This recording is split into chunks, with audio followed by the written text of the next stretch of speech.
There's actually one thing I want to comment on here. The swap count versus the win streak. Having a swap count that's about a third, or a bit under, or a bit over a third of your win streak is pretty expected. There is nothing about this which is inherently suspicious or not. While I will be outlining what is suspicious, I'll also be outlining what is not suspicious, because we are trying to be as unbiased as possible here. We enter open level, 2, 3, 4 hours.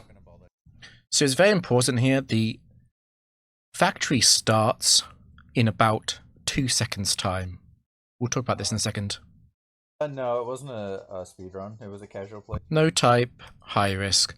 So Werster just spam clicks straight through no type, high risk. I'll give him the benefit of the doubt and say for now we'll assume that he did read that and he does have it actively in his memory. He doesn't seem to acknowledge it at all, but let's be generous and assume that he has memorized it. And we'll get back to this later. This is the first opponent hint. May choose from a selection of Pokemon, so there'll be 6 Pokemon. So this is Kingdra 1. Kingdra 1 is a bit unreliable with the low accuracy of Hydro Pump. However, in doubles, this is a kind of Pokemon you do take since it's bulky and it's reasonably fast. This is Clefable 4. Clefable 4 is okay. I think it's a bit underrated in terms of how bulky it is. You'd be looking for something better than this. Kingdra 1 is certainly better than this, but as a worst case scenario, taking something like this would be fine. This is Rapidash 3. Rapidash 3 is also a little bit unreliable in terms of the overheat miss. The real problem with Rapidash 3 is although we are very fast, Rapidash has quite low defenses. So again, ideally a team would not take this, but it's a consideration. Rapidash does have White Herb, so you do get 2 big hits off, and in 3 versus 3 doubles, that's probably all you will get. Oh, and that went a bit too fast. So this is Entei 6. I get confused between some of the Entei sets, but this is Entei 6. We've only got Flamethrower and Carmine. It's a mixed bag, this Entei, because it's a pretty good singles Pokemon. In doubles, it's quite bad.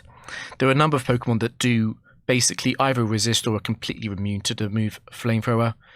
And while having access to Resto Chesto, so it's got a Chesto Berry, and Rest is nice, this isn't a very reliable Pokemon. But what it is it's quite bulky and it's quite fast. I would say it's better than Rapidash, however, it's closer than people might expect. And then this is Feraligatr 3. So Feraligatr 3 is fine. The low accuracy of Hydro Pump is a bit of a concern in a big win streak. However, Werster's almost certainly taking this. Having a reliable water type is quite important on several factory drafts. And then the final Pokemon is Dusclops 1. Dusclops 1, I think a lot of people would rate this quite highly in the factory community, and I would agree. This probably looks worse than it is. In reality, this Dusclops has leftovers and can stall out a lot of Pokemon, and also Pain Split is surprisingly good in doubles, as you have 3 targets to choose from. You can end up Pain Splitting your ally to heal them, or to heal you. And Confuse Ray is a pretty good last-ditch attempt. However, it is also true that this Dusclops is stopped quite hard by certain Pokemon. You wouldn't want to run into an enemy Gengar, for example. So I am kind of expecting Werster to drop it. I do know a bit about Werster's playstyle. I would say that he is a bit more offensive, sort of attacking base. He likes fast Pokemon. I am expecting him to take Entei, Kingdra, and probably Feraligatr. It would not surprise me if he takes Clefable over one of them, but I don't think he'll take this Dusclops. And leaving this Dusclops behind, it's not a mistake either. I think it's completely fine and justifiable. That is a shithouse draft. So Werster says it's terrible. I don't fully agree with this. Yeah, I really don't agree with that. I think Feraligatr and Kingdra alone saved the draft. I think the fact that he has to take Entei is a bit upsetting, but this is typically how factory drafts go. You've got like 1 or 2 good Pokemon, and then a few usable ones. You often get a bad one. Werster hasn't actually got a bad Pokemon here. So this is probably quite average overall. Well, goodbye to this streak. Okay, so he thinks it's over. I mean, I would not be saying it's over. I would be lamenting that there wasn't a better choice maybe, but this is, I wouldn't say this is over at all. So this is where a bit of metagaming comes in. Earlier we said that we're assuming that Werster listened to the game when it said the next opponent is going to be no type and high risk. The fact that it is high risk is several very powerful moves. So, for example, double edge, explosion, facade, reversal. These are all high risk moves. And intuitively, it probably makes a bit of sense to you. Overheat is also a high risk move, and this should be pushing Werster more towards the water types and more towards perhaps taking Clefable over Entei, as a lot of high risk Pokemon are physical and do have the move Earthquake. So we'll see if he mentions that. It also could be an option to take Dusclops here. Fuck me.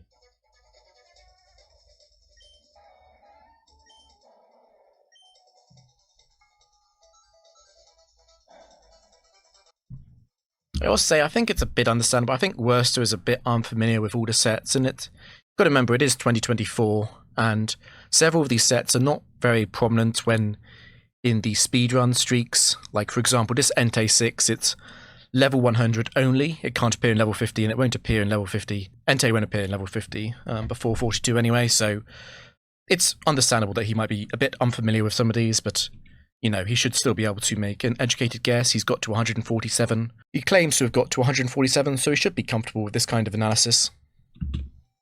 Bro, it's just over. It's just over. I don't want to put too much stock in Werster saying it's over. You know, different people have different styles of live commentary. I don't think he's being completely serious when he says he's got no chance. Okay, so we're going Entei, Kingdra, for Alligator. This is kind of what I was expecting. So I will say I think putting Kingdra in the lead is important. The lead Pokemon often wants to have Lumberry just because of how prevalent moves like Thunderwave are in the factory when they're used by the enemy.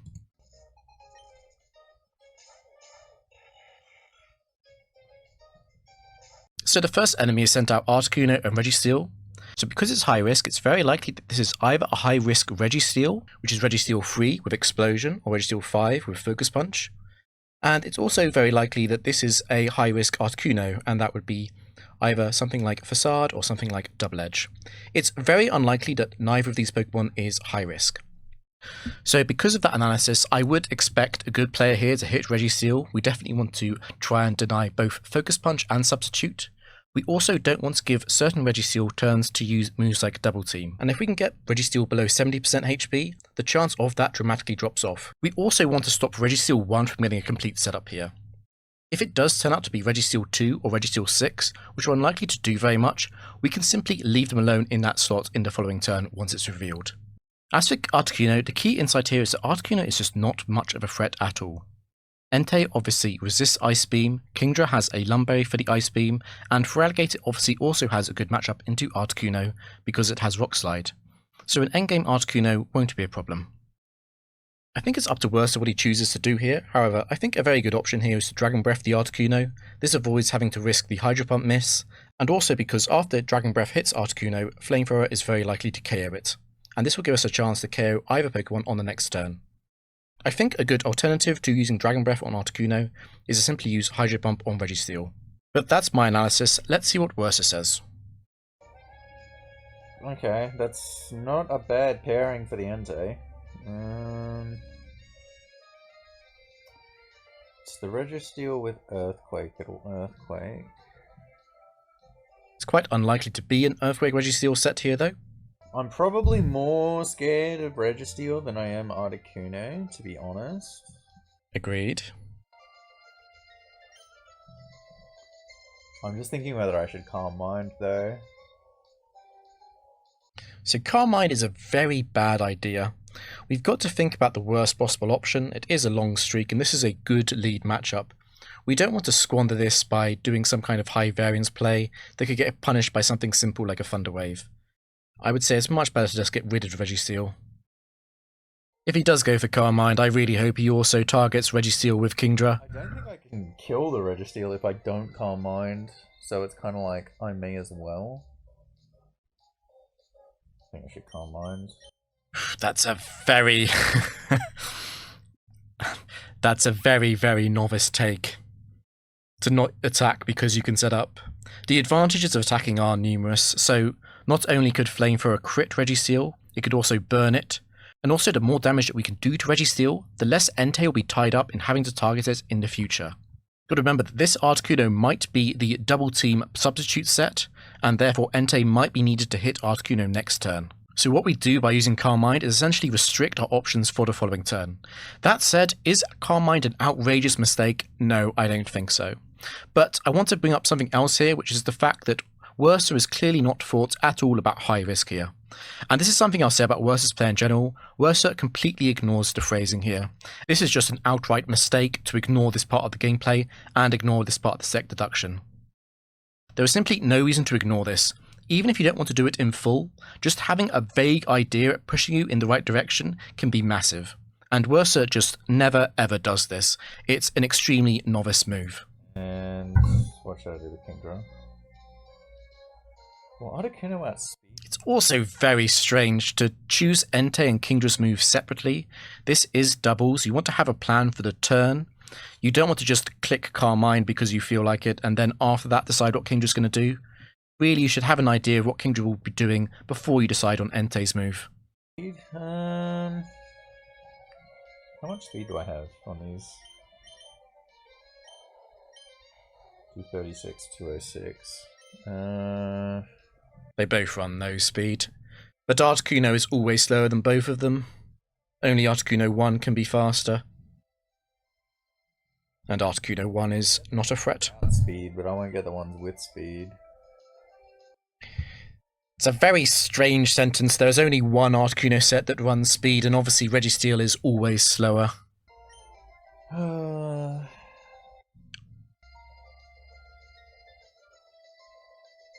This is something Werster does a lot, where he's basically paused and you see him look away.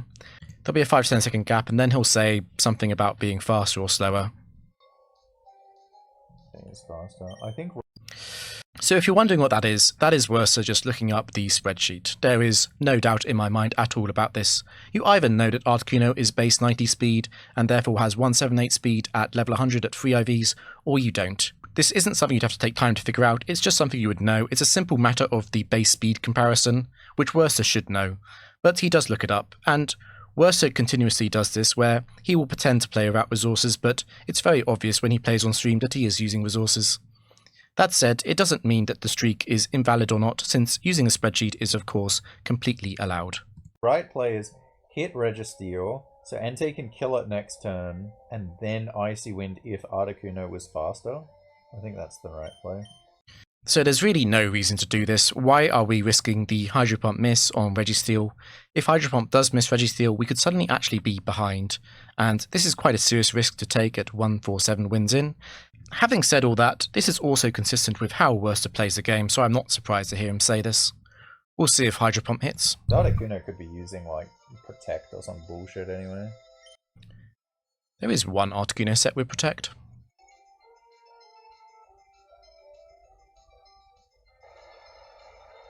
So the Hydro Pump hit is important, very important. That's pretty low damage. So there's Double Edge. We were expecting this because of high risk, but it's good to have it confirmed. Werster didn't mention this at all, and he didn't mention it when he was concerned about what could be happening. Another little point here, and I won't pull up Werster for this too much. You should press select here to see the exact HP numbers. It can be important in working out what the enemy sets are. Playing with their bars on is just a simple mistake. Having said that, I also sometimes make this mistake, so I'm not going to pull him up on it. It is the Earthquake one. Fucking hell. Well, there are 2 Earthquake sets on Registeel. Again, it's a strange comment to make if you do know all the sets in Emerald, as Werster claims to. But I think at this point we all know that he doesn't actually know them, and he does use spreadsheets to look these things up.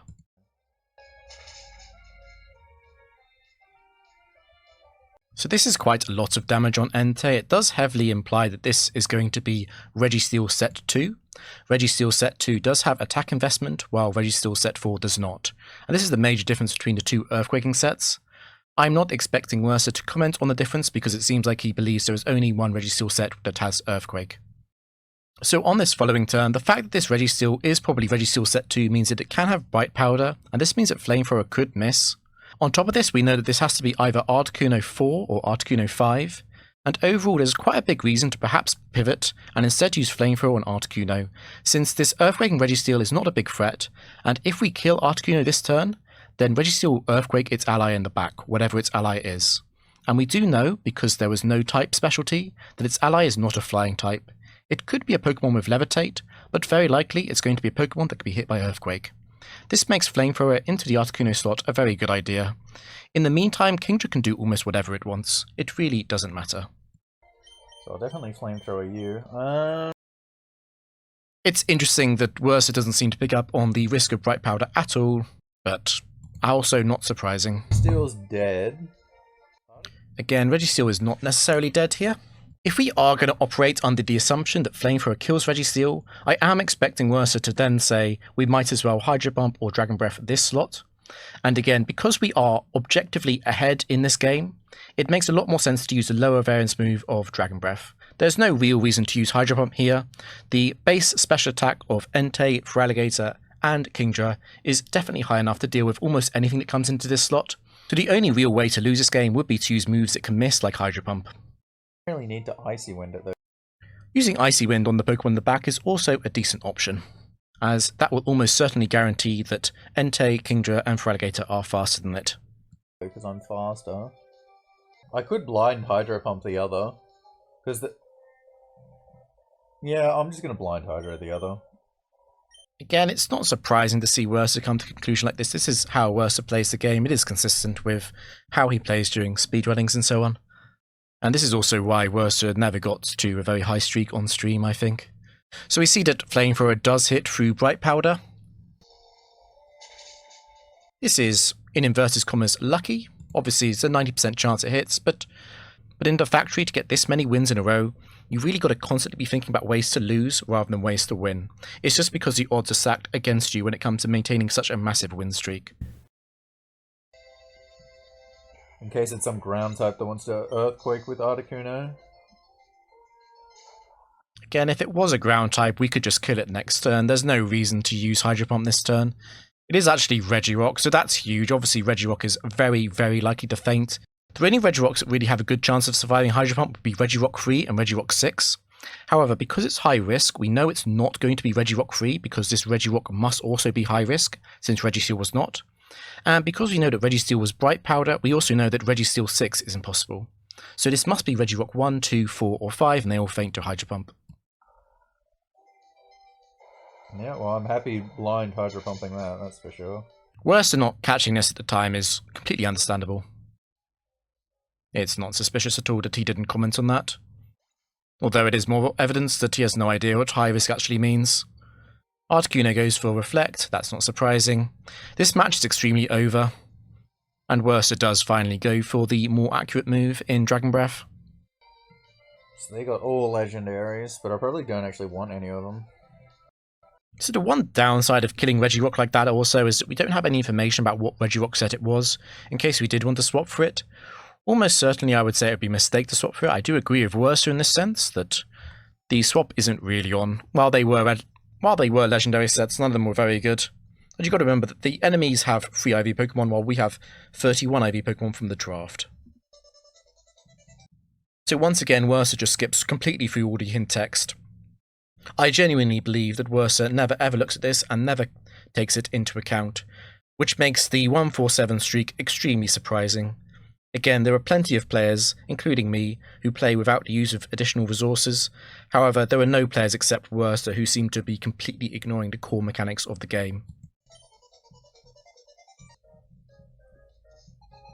So this is important. Again, what Werster should really be doing right now is picking up that this is not a high-risk trainer, which means this can't be Nidoqueen 1 or 2 in combination with Blastoise 2, 3 or 4, as this would activate high risk. I do not expect Werster to comment on this at all, though. Not good. He's saying it's not good. That's interesting. Okay, let's hear it. Blastoise. Is Blastoise not good simply because it's a water type and Entei is a fire type? For context here, Hydro Pump would never kill Entei. It doesn't matter that Blastoise 1 is modest, it will never kill Entei with Hydro Pump. It's a peculiar thing to be scared of, I don't really understand it. On top of this, if Werster knew how the doubles AI worked, he would know that neither of these Pokemon can actually use the move Earthquake here. I do expect Werster to most likely go for Calm Mind for no particular reason since he did it last time, and then risk the Hydro Pump into the Nidoqueen. I'll probably just Calm Mind and then we'll hit Nidoqueen. So yeah, this is very expected. Again, it might seem fine, but this is really only fine if you hit Hydro Pump. So about 80% of the time it's fine. If you were against a human player on some kind of competitive setting, going for 80% accurate moves would be acceptable. However, when you have to win hundreds of games in a row to maintain a win streak, it's really not acceptable to take the risk for no reason. Having said all of that, the alternative play of Flamethrower and Dragon Breath in combination is also not great. I do kind of understand it, I just think that Werster's logic here is very flawed.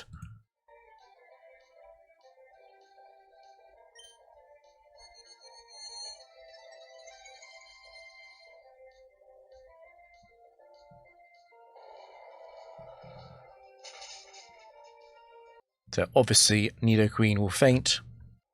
The Mr. Mime comes out in the back. This is not a surprise. Mr. Mime is not going to be an issue. We've got Crunch on Feraligatr in the back, and Mr. Mime has no real way to make any kind of progress here. The only real chance of the enemy getting a scammed win here would be through Bright Powder on Mr. Mime 4. Blastoise does go for counter. This is very, very likely. A consequence of the counter AI is that it is used very frequently against Pokemon that have only special types, and Entei and Kingdra both fit this bill. Okay. Counter Blastoise. So I'm looking at 3. Again, this is a very strange comment to make if you assume that Werster knows all the sets. There is only one counter Blastoise, which is Blastoise 3, but the way he says this really makes it sound like he's looking for other sets that have counter, and he shouldn't have to do this. And he shouldn't have to do this if he knows all the sets.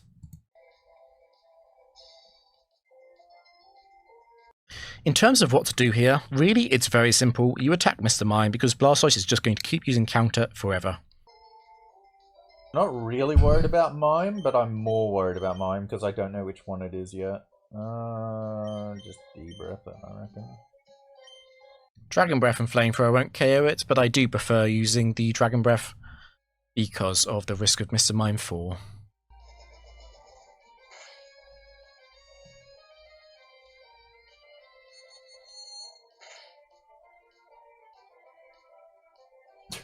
Okay. Again, if Werster played as much Factory as he says he does, he shouldn't really be surprised by counter, but at this thing I think my point about Werster's knowledge of the game has been made. So it is Lychee Berry, that means it's Mr. Mime 2. 2.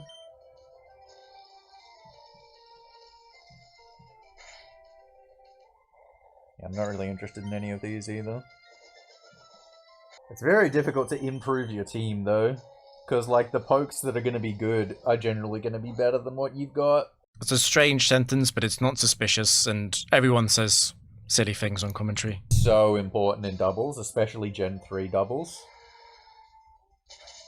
With pokes getting sent out mid-turn. High-level doubles is really about two things. It's the counterplay between speed and bulk.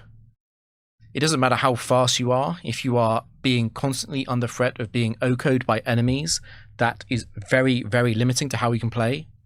And equally, if you're slower than most enemies, this is also very limiting to how many options you can have in a turn. And really the way that Pokemon and most strategy games work is that you want to optimize and maximize the number of options you have per turn, because this gives you the greatest chance to outplay the enemy, which isn't hard to do against a stupid enemy. Kind of like in the mid speed benchmark, where they're outspeeding all of the stall pokes, but like not outspeeding any of the aggressive pokes. So again, that's not really true. Kingdra is base 85 speed, Entei is base 100, and Feraligatr is base 78. So once again, we've got no recognition of the type or phrase. No type, high risk. Werster is not going to comment on this, and it's not going to be part of any of his decision-making in the following game. I just haven't gotten aggressive pokes yet.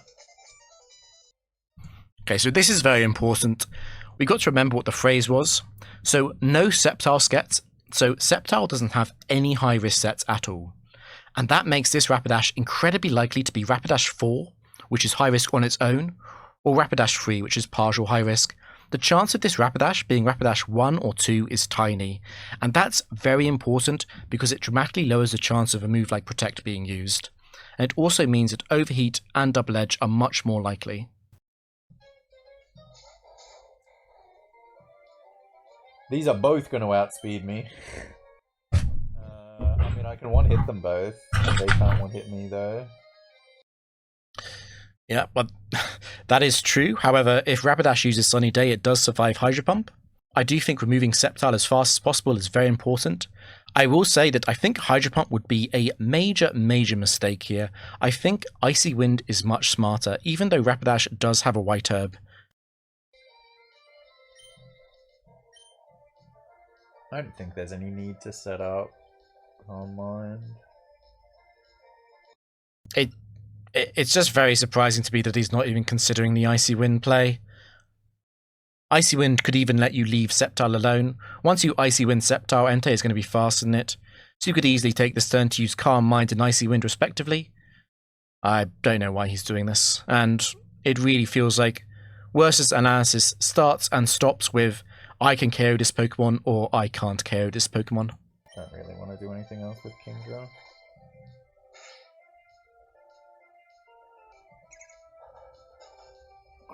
So it is Rapidash 4. This was entirely expected. That's the one that's high risk on its own. And Crunch also confirms that it's Sceptile 4. That's also not a surprise. Which means that's a really good Sceptile.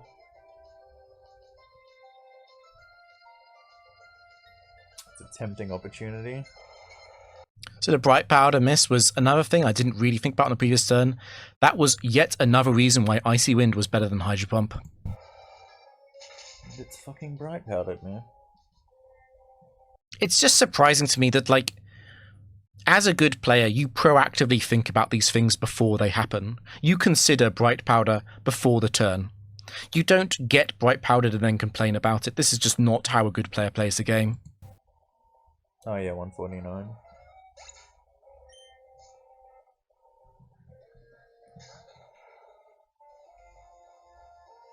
So it is Tyranitar. In Gen 3, Tyranitar is a bit of a nightmare because it has 10 sets. I don't really blame Werster if he just wants to sort of mash through this. You know, the obvious thing to do is to just Hydro Pump the Tyranitar. I wouldn't blame him for that. The thing he's really got to consider here is the fact that Sceptile 4 might be able to kill Kingdra with a high roll Dragon Claw here. And that is quite a big risk. On top of that, there's a decent chance that Tyranitar activates a Quick Claw on this turn as well. It'll be interesting to see if Werster tries to plan around this, or if we're just going to use the moves again. As with 3 digits, this thing isn't big enough. Is Gen 3, the end of turn Sand happens. It is important to remember, the reason why Entei is good is Entei is not actually in risk of this Tyranitar, but what could happen here is some kind of joint attack between Tyranitar and Sceptile, both into Entei. And that's why, if I was Werster, I would really be thinking about ways that Sceptile can survive this turn. Particularly ways it can survive this while still in a very good position. To translate that into actual English, I would Flamethrower and Icy Wind, because Tyranitar is not going to be a problem for Feraligatr and Kingdra, but Sceptile could be a problem. It really would only need one more Bright Powder at that point to win the game. So I would definitely like to see Flamethrower and Icy Wind, even though Flamethrower does kill Sceptile. We're playing around the Bright Powder. Of course, Werster does not go for that. Sceptile probably doesn't hit hard enough to kill a lot of things, though. Sceptile 4 is modest, it's somewhat powerful, but Leaf Blade isn't a great move. We don't get the Bright Powder miss on this turn. You might think that the kind of things I'm mentioning here are unlikely to happen, but we've got to remember what we do this game. We hit 2 Hydro Pumps. In general, we've been very lucky with hitting the Hydro Pumps. Hydro Pump is far from guaranteed to hit, particularly hitting multiple Hydro Pumps. I'd really like it if it was in the draft and had 31 OVs. So it did Dragon Dance after surviving. It also didn't use Thunderwave. This makes it very likely to be either Tyranitar 3, Tyranitar 5, or Tyranitar 10. It's very unlikely to be Tyranitar 8 here. I will also say that the risk of Dragon Dance is another reason why Icy Wind was quite a good idea on the previous turn. But since Hydro Pump hits, Werster is going to win this game. So a few matches in, it does sound like Werster is going to take that Sceptile. I won't say it's wrong. What I will say is that if he drops Entei for it, the lead suddenly becomes quite a lot less bulky, and if he drops Kingdra for it, I would be very concerned about his lead matchup in terms of his ability to effectively cover most of the types in the game. In many ways, it might make a lot more sense to put Sceptile in the back. However, from what I know about Werster, I am expecting him to drop the Entei here. I suspect he is undervaluing how good Entei is because it only has one attack.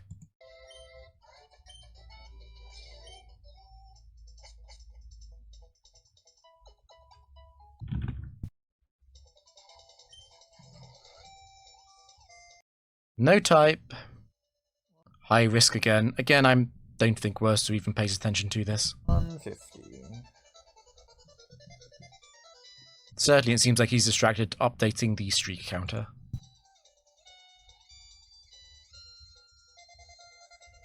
If I take Sceptile, it's over Entei. I think I actually should take it over Entei. This is something Werster does a lot. I think it is helpful for speedruns, but he really does not consider the full width of options open to him. It seems like he's just completely narrowed down on the intuitive feel of what he feels is the best idea. He's only focusing on one potential swap here. I think taking the Tyranitar was also not unthinkable. The thing that Kingdra is most worried about is getting matched up against other waters. This is not really correct. It's really not correct. Kingdra is far more concerned about an enemy Pokemon like Snorlax or Blissey that it will really struggle to harm. And this is a reason to keep the setup Entei around. It's also a reason to perhaps consider taking a physical attacking enemy like Tyranitar. Having said that, would I take Tyranitar here? No. I would probably not swap at all. Sceptile is good for that, and Entei is shocking. It's also what Entei is most worried about. Again, you've got to think. This is Gen 3 doubles. Are we actually afraid of enemy water types with Entei? A lot of them have Surf. Surf has nerfed damage in doubles. It's pretty bad. And while Entei is usually weak to Earthquake, Earthquake is also quite rare to be used in doubles because of the enemy AI's behaviour around Earthquake with its ally. While Sceptile might seem like it's very good into waters, and at 31 IVs it would be, this is a free IV Sceptile, and free IV Sceptile is vulnerable to a move like Ice Beam. And you might think that Sceptile outspeeds the waters and one-shots them, but a lot of the bulkier waters will survive, and a lot of waters could have an item like Quick Claw or Bright Powder, and then suddenly Sceptile dies instead of them. I don't think Werster is thinking this deep about it though, and on a service level I will say it is true that Sceptile is better into waters than Entei. However, I think Werster's analysis on why to swap here is very flawed. Other waters. I kind of got lucky with the Blastoise. I will say it is very fortunate that it was Blastoise free, given it was no type, no phrase. Blastoise free obviously more common on high risk teams, but I think Werster is completely oblivious. To this. Like, Entei's obviously, like, it can take way more hits, but it's not really hitting harder. It's only got one type. And so if I come against, like, anything that's resisting it, it's really bad. Again, I'm not surprised Werster wants to swap the Pokemon with one attack for the Pokemon with 4 attacks. This is in line with how I understand Werster to play the game. I feel like there's such a high chance it's just going to get owned on a matchup. So what I'll do for the following matchups is I'll comment on how good Entei would be versus Sceptile, since that's part of the obvious analysis to do. If I'm taking Sceptile, it has to be out front. Sceptile does not make sense in the back. There's no reason that is true. Really, that is just pure bullshit. So with this Swampert, this is pretty lucky for Sceptile. Obviously, we probably will be using Leaf Blade into it immediately. I will also say that this is quite likely to be Swampert 2. and almost certain to be Swampert 3 or 4, again because this is a high-risk opponent, and Espeon has no high-risk sets. So a reasonable question here is, how bad is Entei?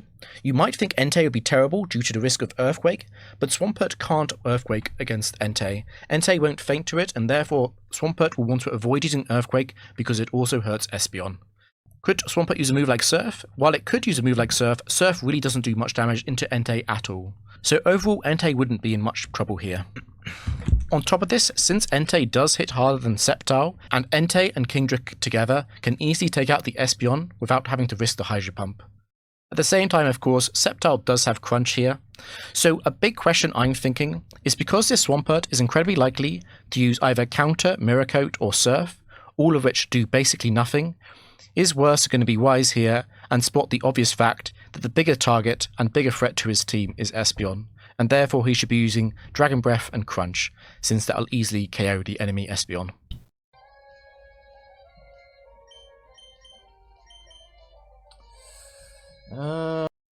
I did expect him to use Leaf Blade, but it is alarming to see how quickly he ignores the better play.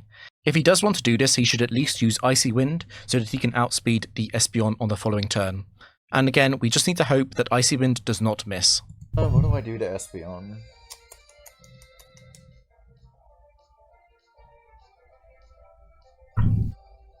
Do I pump? Or do I Icy Wind? This is a very strange question to ask. If Werster is as good at mental calcs as he pretends to be, he should instantly know that Espeon can't feint to Hydro Pump, and therefore Icy Wind is a lot better. And if he doesn't want to risk the low accuracy, he could also use Dragon Breath, since Dragon Breath into a follow-up move obviously can kill Espeon. There is really no reason to use Hydro Pump at all here. And given this slightly suspicious time gap, where he pretends to be thinking and does again shift his head, I heavily suspect that Werster is doing the damage calc of Kingdra versus Espeon 3 or Espeon 4 here.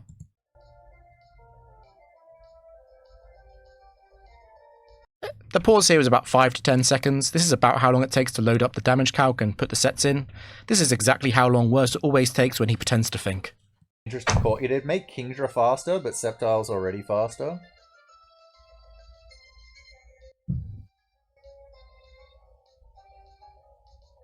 Icy Wind would also hit the thing that comes out after Swampert dies.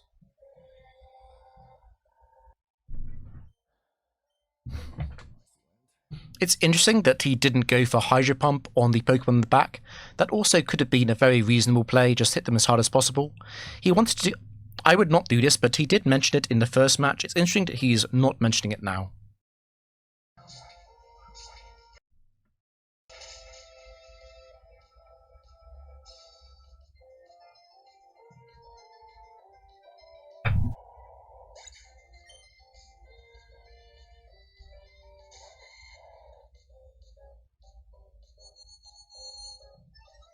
So Carmine is quite scary. Obviously Carmine was also quite likely from Espeon, and this was another reason to probably deal with Espeon on turn 1 with the move Crunch into the move Dragon Breath. Even with Carmine, this would have killed Espeon.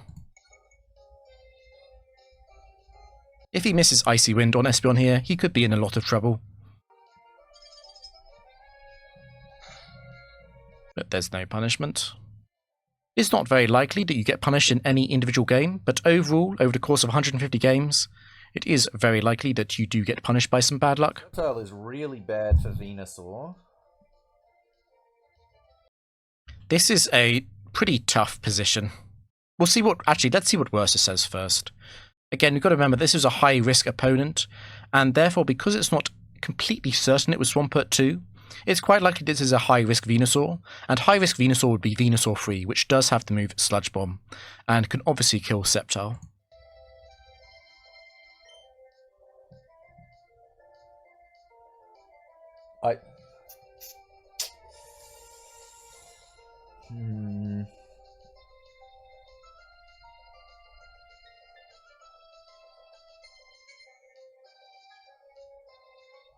I think the right play is double team Espeon. Try and make sure Espeon dies.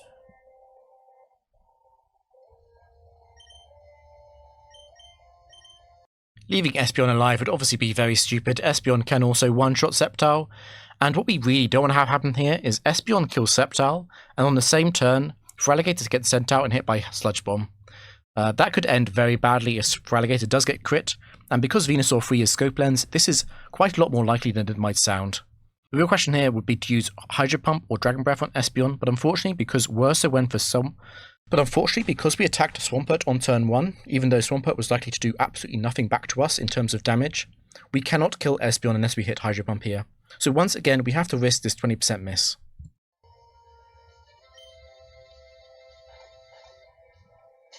So Crunch hits.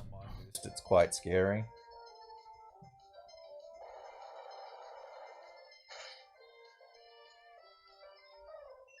Okay.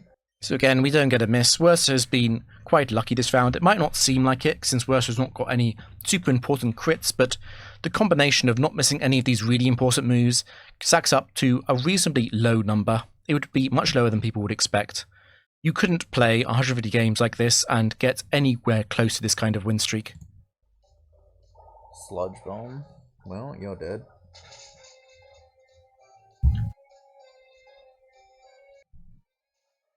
So once again, I will say that while Werster is incredibly likely to win from here, Entei would have dealt with this better.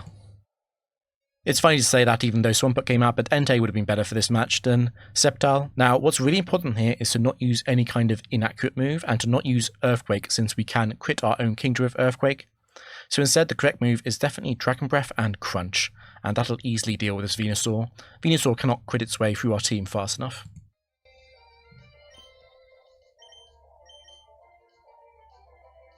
Icy Wind would do more, but it can miss. I really don't want to miss. I'm really not sure what Werster is thinking about in times like this. He's not going to kill Venusaur even if he does use Icy Wind. He should know that. I don't think it's going to be the difference between it killing and not killing, so...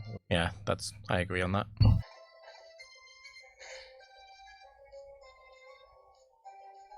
I was correct. So Sleep Powder was fine, because Kingdra does have Lumberry, and Feraligatr falling asleep would not have mattered. Now, because of Sleep Powder, Werster should also pick up that that was Venusaur 3, and therefore it doesn't have to be Swampert 2. Do I expect Werster to comment on any of this? No, because once again I completely believe that he ignores the phrase.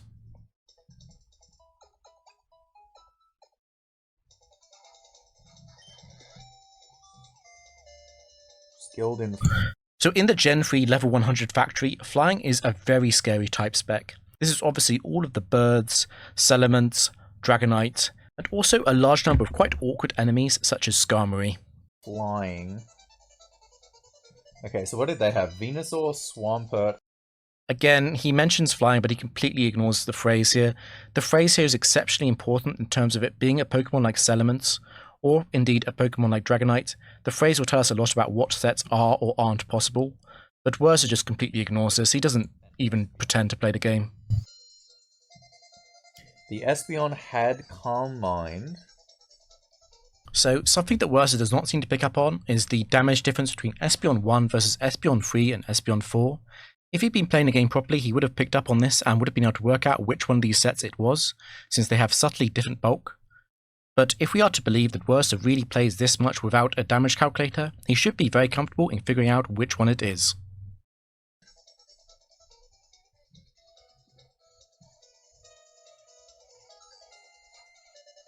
Espeon with Calm Mind. Like, it could be 4, which is good. There could also be 1 or 2, which is not so hot. I don't think I can really risk that. Espeon, Swampert's a no.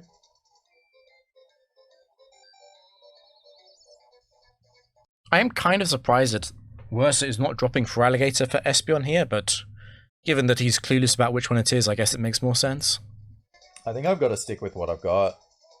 There is absolutely no way that you take that unknown Swampert, though. That is obviously something that Werster has absolutely no information about, apart from the fact that it can't be Swampert 1, since that was a high-risk trainer. But again, Werster does not comment on this at all, and it's because he does not pay attention to it at all.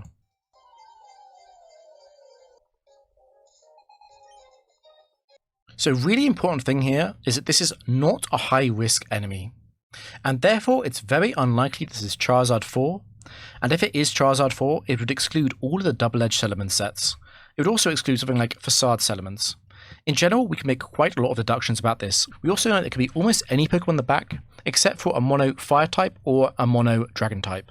So what I would expect a good player to do here is, since Charizard 4 is very likely to be ruled out due to high risk, it makes Icy Wind a lot better, since only Charizard 4 is the White Herb Charizard. At the same time, obviously the Icy Wind damage is important on Salamence, and the speed drop is also very important, particularly if Salamence uses Dragon Dance. What is a lot more likely though, is that Salamence is going to try and kill Sceptile here. Sceptile is obviously going to get one attack off, so what I'm expecting Werster to do here is to use Dragon Claw into Salamence with Sceptile before it faints, and then simply to use Icy Wind. Charizard is fairly unlikely to be a threat to Kingdra and Feraligatr. It's only really Charizard 3 that could do this, and we can easily kill Charizard 3 on the next turn, so long as we hit Icy Wind.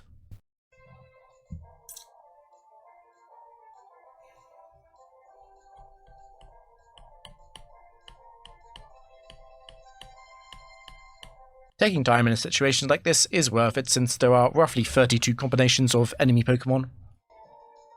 So this is going to be an interesting one, but I think the call here is switch to Feraligatr and Icy Wind.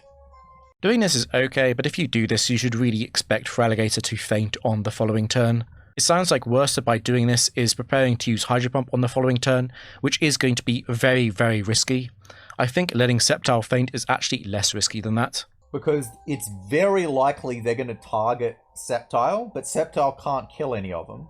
But if I throw the Icy Wind down with Kingdra, Kingdra will then outspeed them.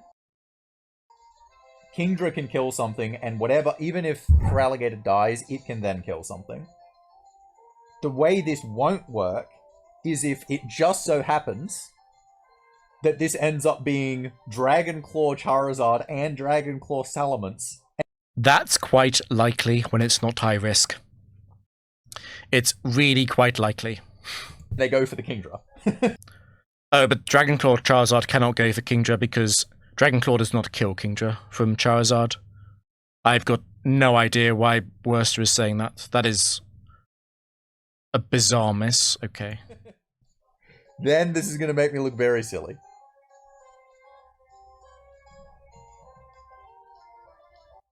At times like this, I really question if Werster understands anything that the AI does at all.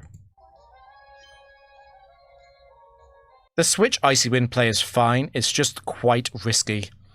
He's going to have to click Hydro Pump quite a lot of the time on turn 2. I preferred losing Sceptile on purpose for Salamence. So that's a big Aerial Ace, it must be from Salamence 4. And Flamethrower obviously implies that it is also Charizard 3, which is a scary one since that has Dragon Claw. So Werster has to hit 95% Icy Wind into both of these targets, or he is in serious trouble. We will see if they both hit, and we also know that because this is very, very likely to be Salamence 4, that Icy Wind is not going to do much damage at all into it. That's what I was expecting. Since it's a bulky set.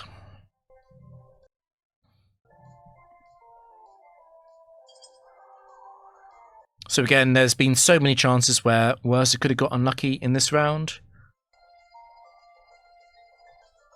Oh, that is huge damage from Icy Wind. That's actually very, very meaningful. It means that this is almost certainly actually Salamence 1 instead of Salamence 4, which is good to know. That means that there's no high risk activated at all, since Charizard 3 and Salamence 1 are both no phrase.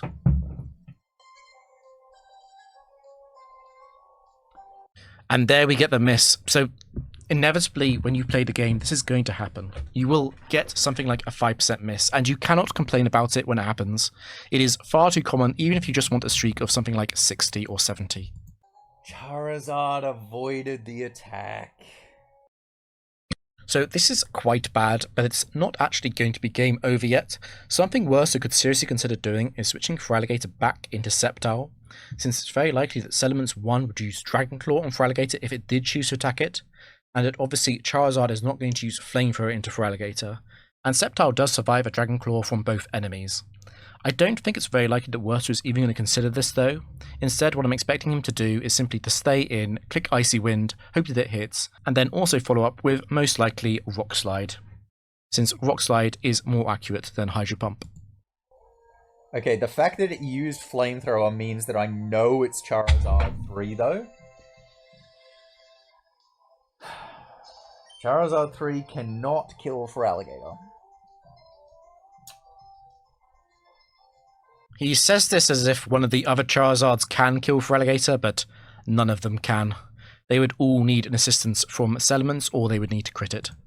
It is the one with Dragon Claw, though. it still won't be able to kill Kingdra either, though. But it might go for it now. Kingdra can kill Mence with either.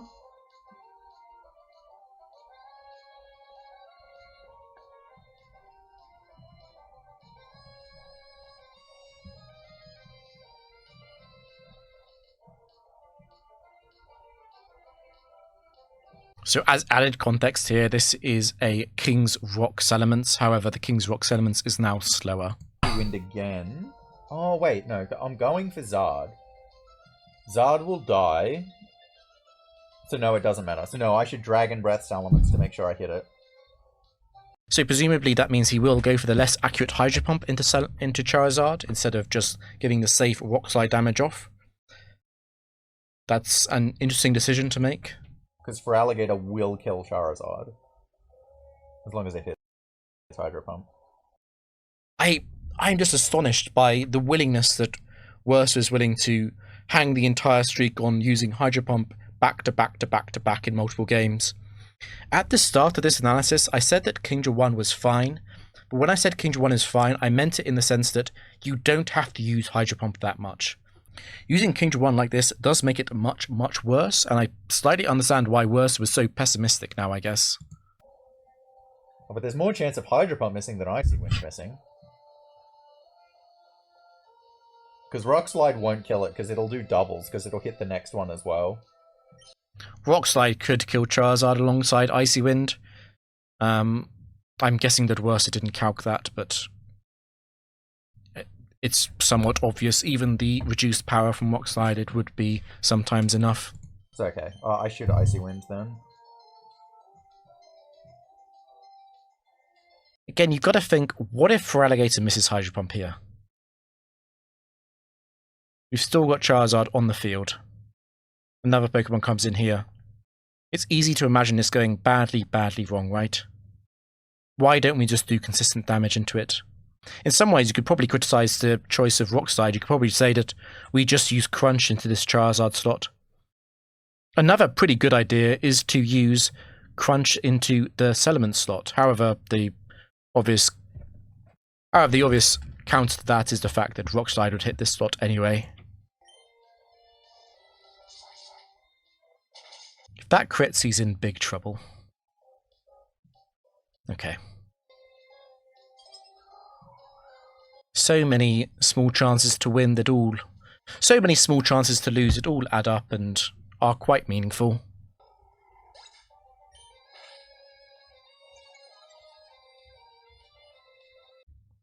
What's the last Pokemon? Gosh, it's Dragonite. Okay. But he doesn't miss Hydro Pump. This is game over. It was Charizard 3, Salamence 1. Which narrows down Dragonite slightly in terms of the possible set, since it can't be Lumberry due to item clause. I would just crunch this. I would not be risking a miss at all. Particularly since it could be a Bright Powder Dragonite, and those are also the deadliest ones. There's no reason to use Rock Slide here.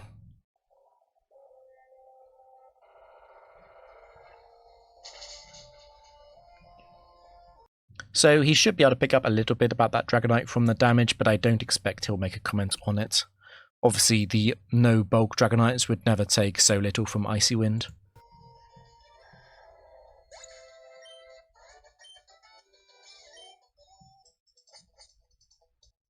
I think the Salamence 1 option as a lead with Intimidate in doubles is a massive opportunity. Something that I mentioned before was that Werster is quite vulnerable to a Pokemon like Snorlax or Blissey, and the mixed Salamence would help to shore up that weakness. Mince, Zard, and Dragon. I don't think Werster knows that it's Salamence 1, though. I don't think he was paying attention or thinking critically at all. Skilled in Rock. My team is really good against Rock, and their team was shit. I think that's a no.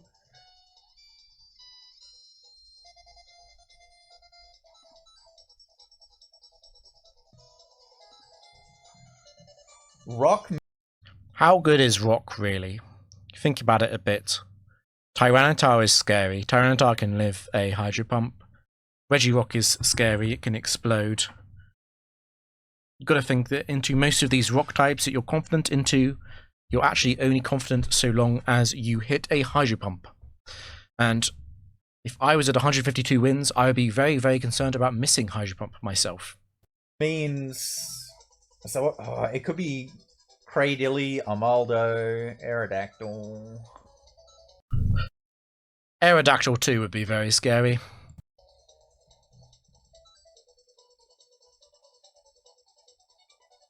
No, Armaldo would be fine. I'd Hydro Pump it. Is it fine to Hydro Pump it? I think that's just a no.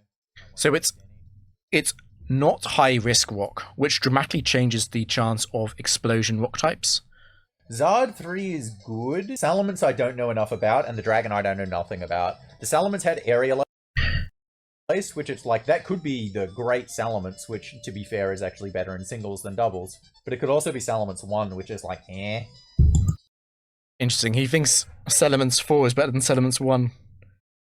This is quite a common misconception among newer players, that the physical Salamence sets are better, but it's often the special ones that get the most done by far, even at the IV disadvantage. So, pass. But yes, he should know with certainty which Salamence it was, but obviously Werster does not pay attention to damage and does not think critically about the game when he is playing.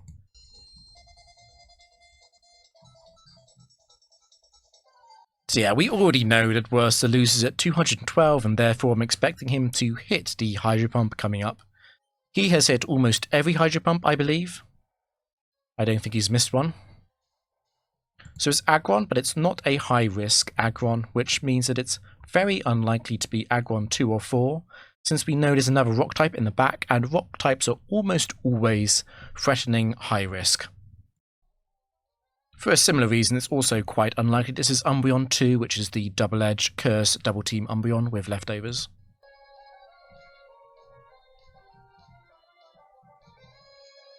So what's complicated about this is that the temptation here is to use Hydro Pump into Aggron. Unfortunately, the much bigger risk here is actually Umbreon. So we mentioned before that some of these special tanks would be quite serious threats to Werster's team, and Umbreon qualifies as this. After a double team or two, you really start to wonder, how does Umbreon actually faint? We're going to have to hit some relatively inaccurate, weak moves into it. How are we dealing with that? But at the same time, we can't leave this Aggron alone because of the risk of Aggron 1 and Aggron 2. Particularly Aggron 1 using Iron Tail into Sceptile. So in many ways, we do actually have to use Hydro Pump here. And this puts Sceptile in a very awkward position. Sceptile does such terrible damage to Umbreon. So what I would quite likely see from Werster here would actually be to use Crunch or Thunder Punch onto Umbreon, which sounds strange, but the special defense drop or the paralysis would both be very helpful. Obviously, Synchronize would then activate and paralyze Sceptile, but this would be a good trade overall because this Umbreon is worth much more to the enemy than Sceptile is to us, particularly knowing that the Pokemon in the back is going to be another rock type, and we won't need Sceptile for that. What I'm expecting Werster to do... The Umbreon and just target Aggron, that's generally how you deal with stall pokes in doubles. I've never heard anyone say that Aggron is a stall Pokemon before, particularly when all of Werster's Pokemon are special attackers.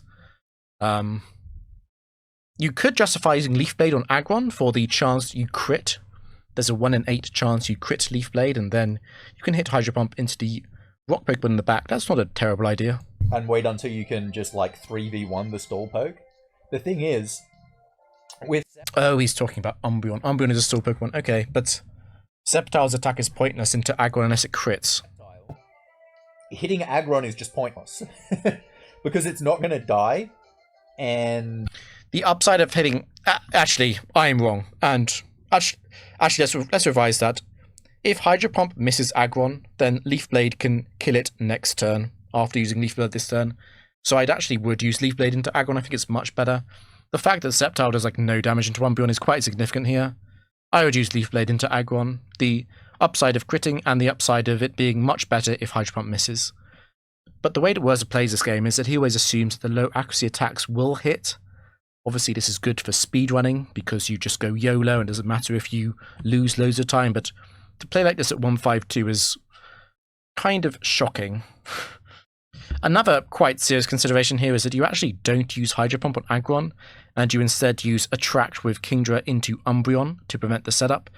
But I don't like this because of the risk of Aggron 1. Aggron 1 can kill Sceptile here. Kingdra is going to kill it from full.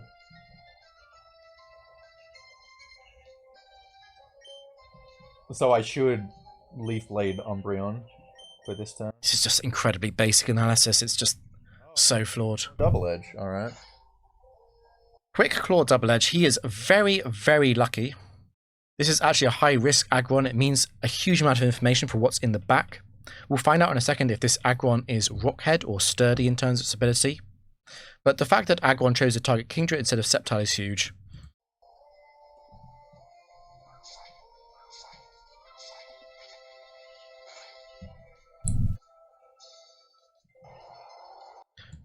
So Werster doesn't comment on it here, but this is good damage into Umbreon from Sceptile. It means that this is not going to be Umbreon 4. That's very important because Umbreon 4 was quite a threatening one since it runs special defense investment. And we also hit the Hydro Pump, of course we do. Werster just does it miss.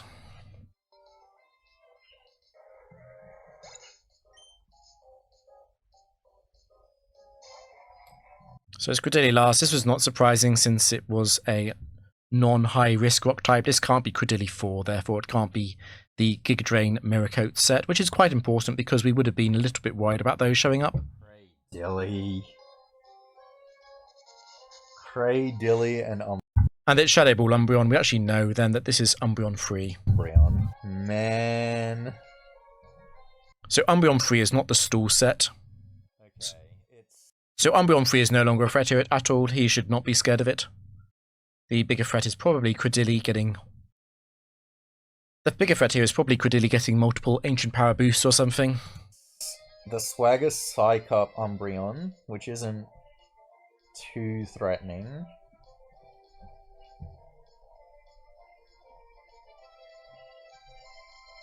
So should I go after Cradilli?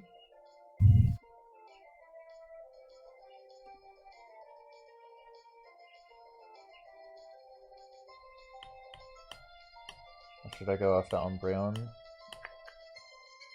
So unless Umbreon would be easier to kill. Yeah, I think I should go Umbreon.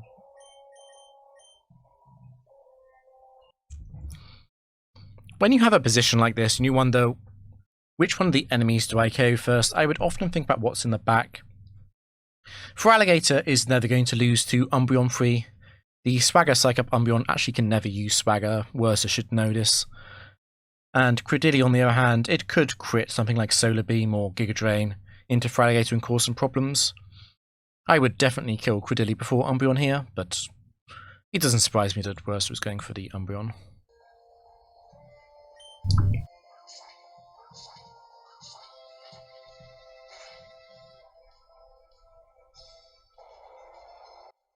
And using Hydro Pump is very strange. Hydro Pump is not going to kill it. I don't really understand risking the miss. We're so far ahead, we only risk it. Okay, so it is actually Credilli 3. So Credilli 3 could be a risk of Feraligatr. A max roll Solar Beam would kill Feraligatr here. So we're looking at the Cradilli that only has Solar Beam.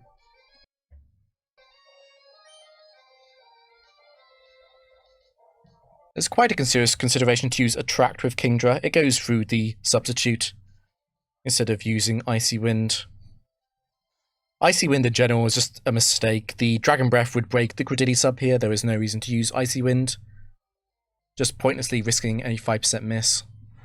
It's very sloppy to do this. Go straight for the Solar Beam. The AI is very stupid with the Solar Beam sets. Werster has a very straightforward win here as long as he doesn't risk the Hydro Pump or Icy Wind.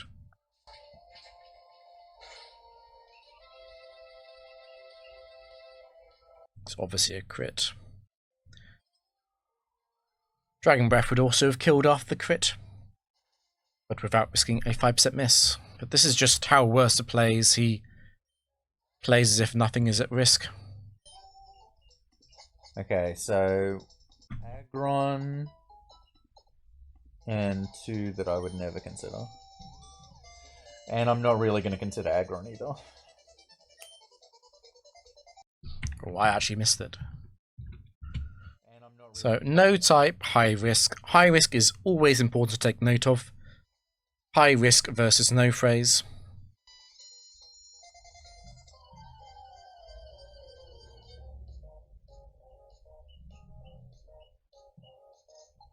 It's a lane. This is the thing that Werster should have been actively thinking about all round. You've got an all special team, and Snorlax is such a menace in doubles with how many quick claw sets it has, and it can stall out so many of the potential sets from Werster as well with rest or with double team. We also know that this is a high risk Snorlax, which Werster should seriously be considering. It dramatically changes the chances of something like Snorlax 2 or 3, which Werster should consider here. On the other hand, we don't know anything about Jolteon. Snorlax is a bit of a worry.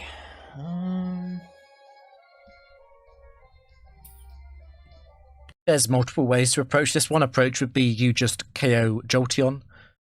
One approach would be just KO Jolteon. I think Icy Winding Jolteon is fine.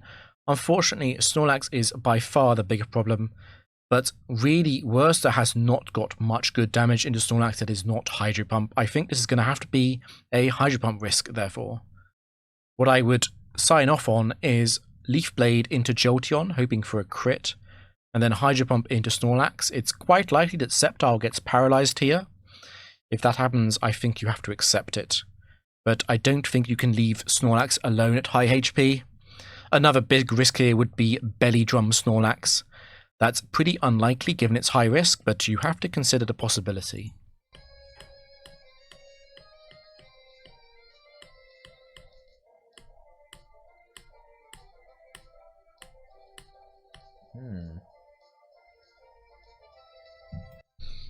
Again, we get the sort of 5 to 10 second pause where Werster looks away. The Jolteon could be using Protect. Like, I want to go after the Jolteon, but it could be going Protect. If I go after Snorlax, I'm just going to do fuck all.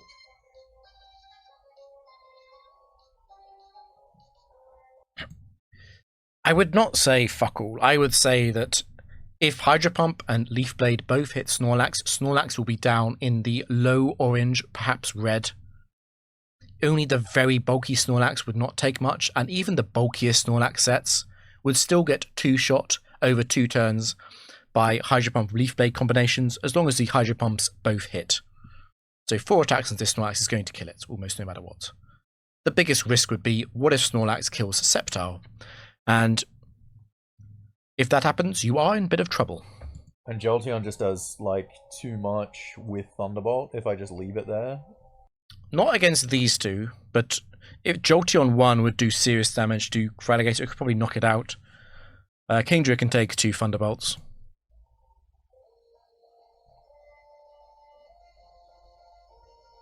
I think Jolteon has to be dealt with before something faints, and the best way of doing that probably would be to have Sceptile dedicate its attack into that slot.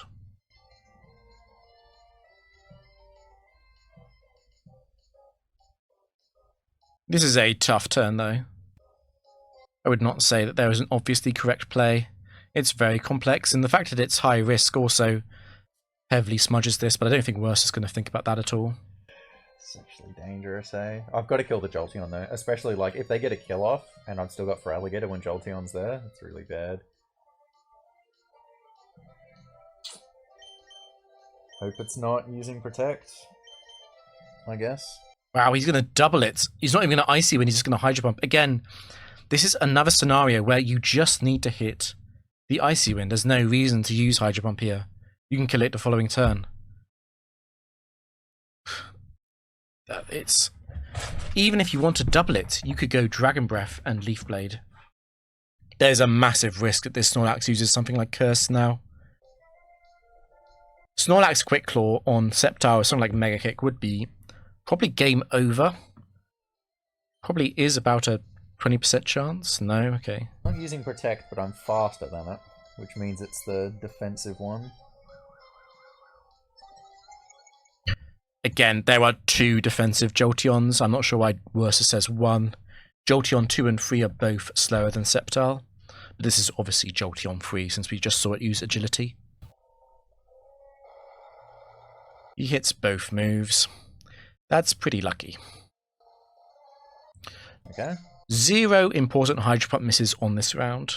It is quite lucky. It's not unreasonable luck, but if you did this every set of 7, you would not get very far at all. It's Swampert at last.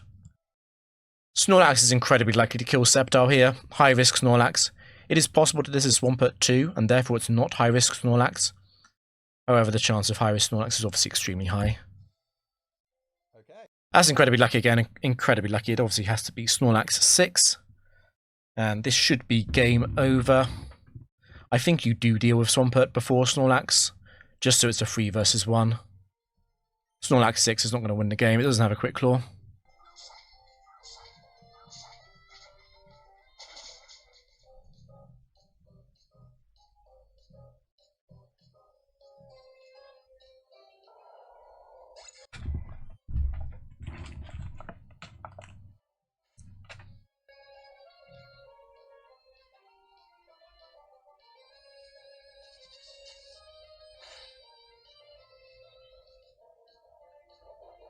Jeez, that did a lot.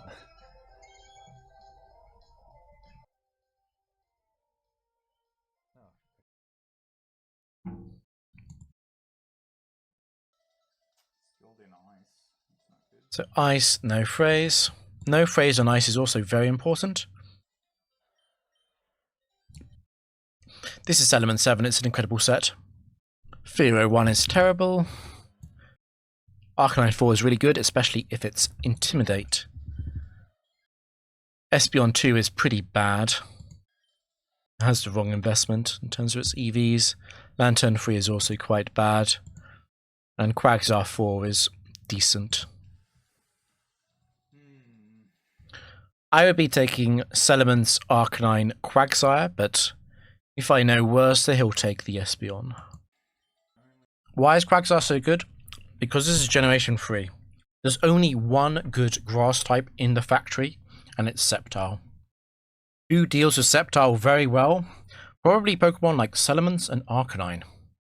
And what do you know? Werster has both of those on this draft. This is the best Salamence set in the factory, I would say. It's either this or Salamence 1. I mean, I'm picking the Ments. Good with Ice is really scary as well, though. I'm wondering why he thinks Ice is scary. It's only usually Regice you're scared of, and Salamence is fine to take the L there.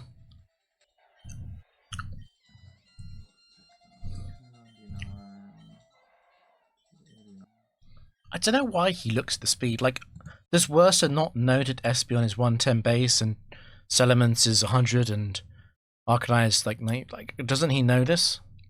I just don't get it. Like, surely he knows it. Why is he bother looking at this, almost?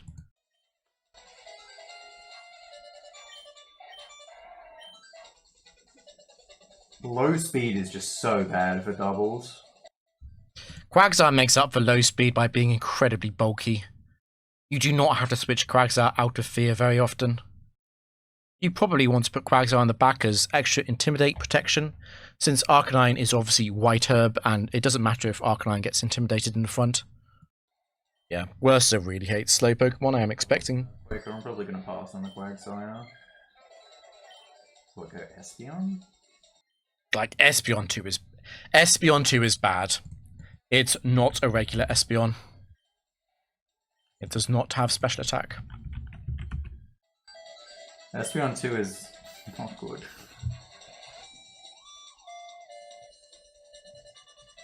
I will also say this is a very good draft though. Like, obviously, it can be better, but Salamence, Arcanine, Espeon, Quagsire, to have that as your deliberation is very rare. That is like, this is like top 20, top 10% of all drafts, particularly in doubles. It's an incredible draft. He should be fine to get to 217. I haven't been holding on for years. I just kept doing this streak when I've been traveling. And so I went off to see family during Christmas. Got it over 200 and I was like, alright, let's do it on stream. I'm probably not going to be doing any traveling for a while as well. But, you know, I've been going on a few planes, on a few trains, on a few buses, so...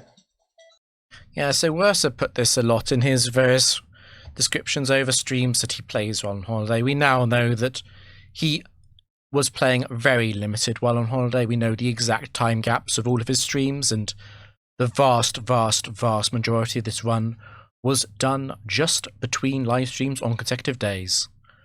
But he doesn't want to say that to his chat because that might make them ask the wrong questions. And speaking of questions, his chat asks questions like leaderboards a lot. Obviously, there are leaderboards, but Werster is not going to talk about them because Werster does not want to have those kind of conversations. I don't think there's an official one, no. There's no official one. That's an interesting way of phrasing it. What would you say official is? Is the speedrun.com leaderboard official? There is no professional speedrunning scene, really. It's just one website. There could be other speedrun websites. What makes something official? There's no Nintendo sanctified leaderboard, I guess. It's this kind of description that is really quite sneaky, and he makes it sound like no one else plays Factory, or if they do, that they are cheaters. This is just how Werster operates, because I think he doesn't want to admit that people might be better than him at this game, and I think that counters his... that runs contrary to this kind of weird narcissism thing that he has going on. Interesting, he puts Arcanine in the back. I really would not have done that. It's a bit weird to have an Earthquake option and not take it when I've got a flying... I guess his logic here is probably that he wants to swap Espeon for a good Earthquaker. The chance of him finding a good Earthquaker to swap onto this slot that's a strict upgrade over Espeon and doesn't interfere with the type synergy of Salamence or Arcanine is very low. To take, but Quagsire is just too slow, and speed just matters way too much. This seems to be the end of Werster's ability to analyze doubles, is that speed is important, and he's not incorrect about that, but it's just so basic. It's just, you know, this is grade school level Pokemon. If he was genuinely very concerned about the ice spec on turn 1, I think surely he'd lead Arcanine, and that's the major reason why I wanted to lead Arcanine. If Arcanine has a bad matchup, we can put it out and have it come back in later against the match 1 ice spec, but yeah, I don't think Werster thinks that far ahead.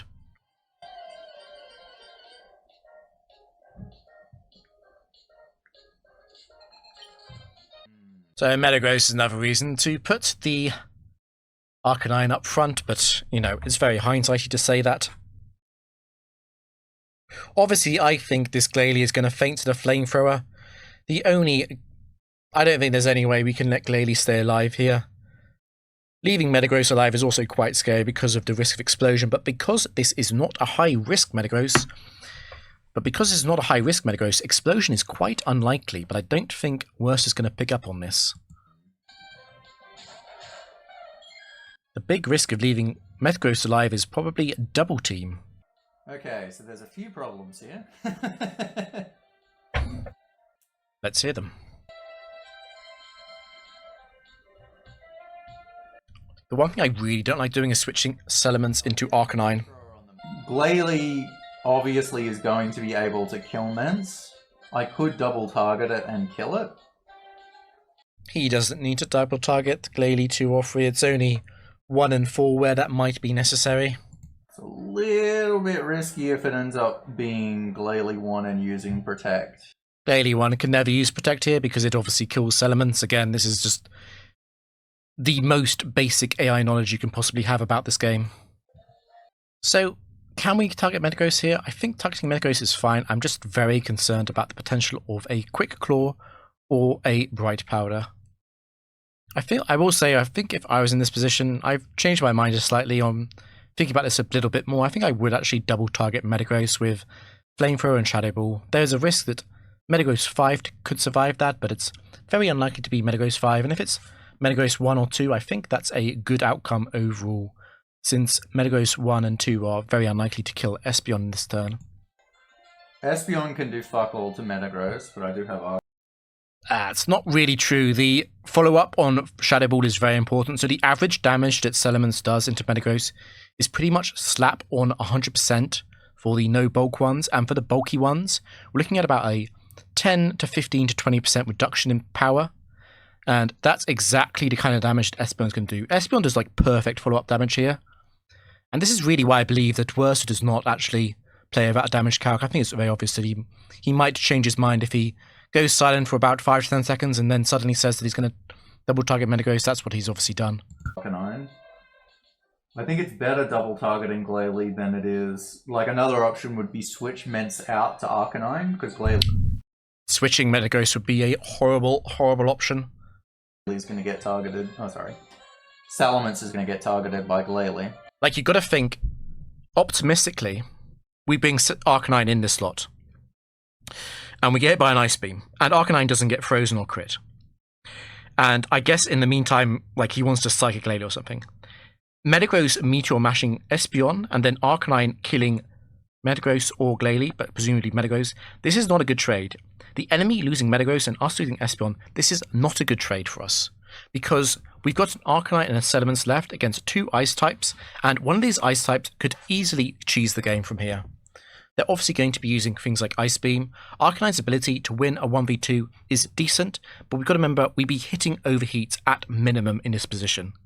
Why risk this kind of scenario?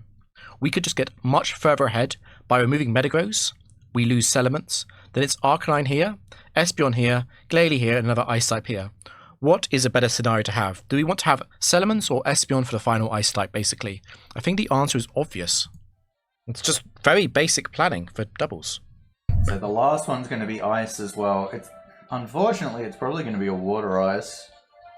And so the thing I'm worried about here is I double target Glalie. Glalie dies. Metagross goes after Espeon. Espeon dies. Goes into 2v2 and there's a Water Ice. And I've got Salamence and Arcanine. This is actually completely fine. Salamence and Arcanine are definitely strong enough to isolate Metagross or to isolate the water. And we've got to remember that in doubles, Arcanine is not as afraid of Surf, and even outside of doubles, Arcanine at 31 IV is bulky enough to take these kind of attacks. We're not actually scared of this in the same way that Werster is thinking. We are a bit scared of something like Lapras using Horn Drill or Sheer Cold, but we're always scared of that. And we also know this is not a high-risk enemy Pokemon, and so it is very unlikely that that is some kind of high-risk Lapras in the back with Oko moves. And the same applies to something like Dewgong or Walrein. If it's like Walrein or something. Yeah, Werster just does not play attention to the game. The game told you the phrase here, and you've completely ignored it, and it's going to set you down the wrong path strategically. I mean, if it's Jinx, it's probably fine. At 50 wins, this kind of logic would be fine. At 210, it's a joke. It's actually a joke. It's a mockery of everyone who got even close to this far. It's a mockery of people who got over 70 wins, to be honest. They're all much better than this. Could be Jinx. But I can't kill Metagross this turn, so I don't know why he's saying that. He's just so wrong. I don't think he's cheating. And peaking memory to see it's actually the bulkiest Metagross. But he's just so wrong. You know, a lot of people have respect for Werster's ability to do basic damage intuition. This is a 31 IV Salamence. It is modest. This is a 3 IV Metagross. You should know at base that Flamethrower can kill. You should know. To go after Glalie. The risk of targeting Metagross is not that you can't kill. The risk of targeting Metagross is the chance of Bright Powder or Quick Claw. And even then, I think it's better than going after Glalie. Because Arcanine can handle Glalie much better, and Glalie is not going to Quick Claw on the following turn against Arcanine. In the same way that Metagross might, if it was, say, Articuno and then Metagross used Earthquake. Quick Claw Earthquake on Arcanine. At that point, you only need like one crit or one freeze and the game's over.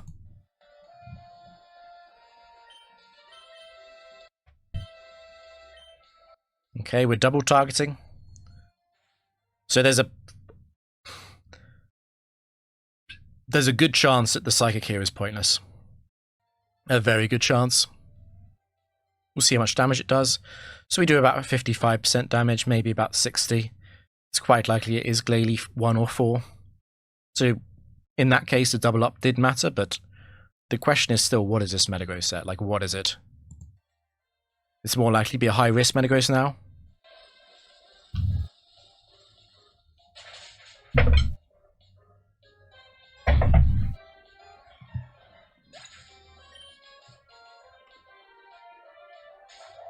Okay, it is Wool Rain. But we have a lot of information about this Wool Rain. It is very unlikely to be Wool Rain free. Very unlikely. It would have to be a no high-risk Metagross. Fucking knew it. It's a strange comment to make when you get the logic completely wrong and then stumble into the correct answer, and it still doesn't matter because you were wrong about another thing. So there's a Shadow Ball. So there's a Shadow Ball, and it does kill. This is Metagross 4 or Metagross 7. Which is another big deal because that reduces the chance of Wool Rain free even further because of item clause. Awful, awful, awful. I am not sure why this is awful. Salamence is not guaranteed to kill it with Flamethrower, but he does not have to commit into that. On top of this, while this is a thick fact Wool Rain can be dealt with over 2 turns. It is safe. The risk here is that Arcanine misses Overheat. But this is also why it was worth bringing a Pokemon like Quagsire. But I won't beat that drum too much more after this.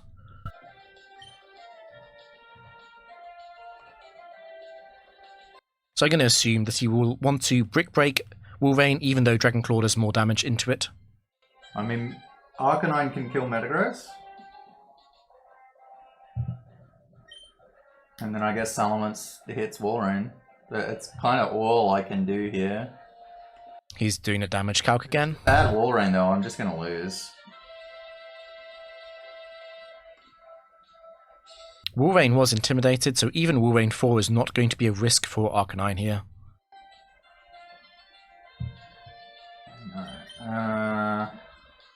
Brick Break's super, this is special. Walrein's the same. Hang on.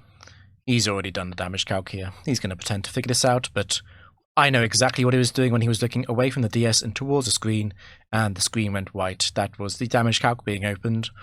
Werster does damage calcs on stream. It doesn't make him a cheater, it just makes him a strangely hypocritical liar. I think there's 3. Which one does more? 120, 150.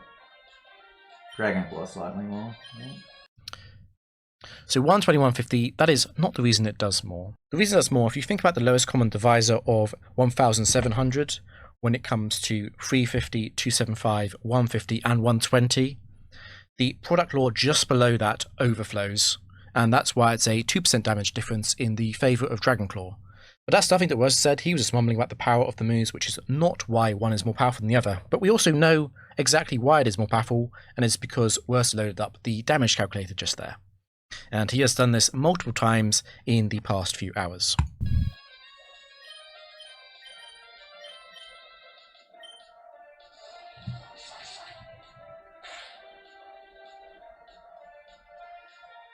So not great damage. This will be Wool Rain 1 or Wool Rain 2. It's not Wool Rain 4, which means Werster's going to win. This is an easy victory from here. Werster does not miss the overheat. Once again, these risky moves that can miss. If any of them missed, Werster would be in huge trouble, but obviously when you only have to play 7 or 9 matches on stream for 2-12 streak, it's easy. This is actually the base case scenario. It's Wool Rain 2. So it's actually fine that this is Wool Rain 2 because Wool Rain 1 was a risk with the outstall on Arcanine while it uses Hail, Protect, and Yawn. Whereas Wool Rain 2 is not going to be able to win here.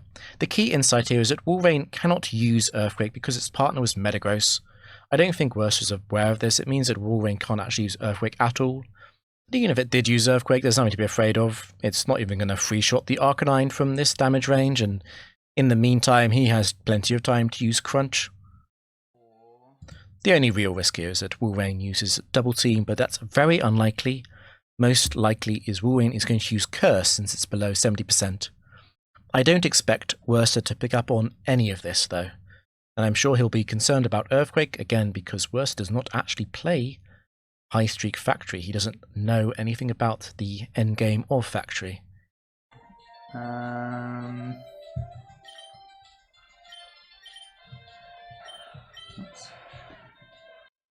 99, 256, 210, 105, and 120. Overheat will do more, but again, if you look at his head here, he was mumbling stuff, but he's looking at the monitor. He's not looking at his DS. He's got the damage calculator open. There's nothing wrong with this, but it's just funny because Werster pretends he doesn't use a damage calculator. Close.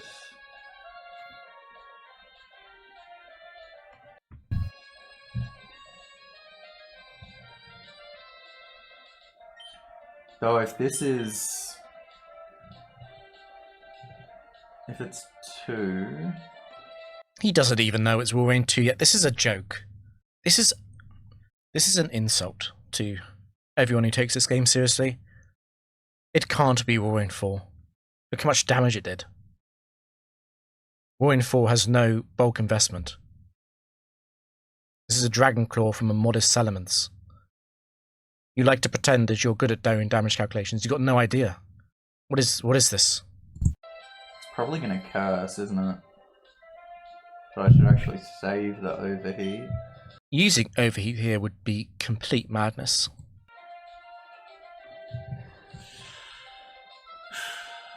I should double edge? Or do I crunch? This is completely fake attention. There's only one tiny chance this Warrior have. There's only one tiny chance this Warrior has of winning the game, and it's via the Ice Beam freeze into Arcanine. And it's very unlikely to go for that.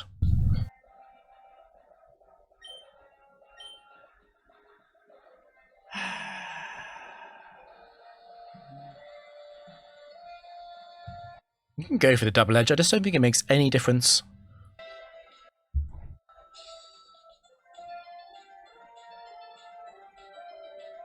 Double edge with Dragon Claw. Not going to get anywhere near killing, man. Wolverine has thick fat. Oh, here we go. Here comes the narcissism. So we're going to slap down this commenter, even though Werster has been calculating for the past few minutes. We're going to prove our superiority here. So the reason why Overheat doesn't come close to killing is not just thick fat. It's because it doesn't kill anyway. Even without thick fat, this Warrior is surviving Overheat here.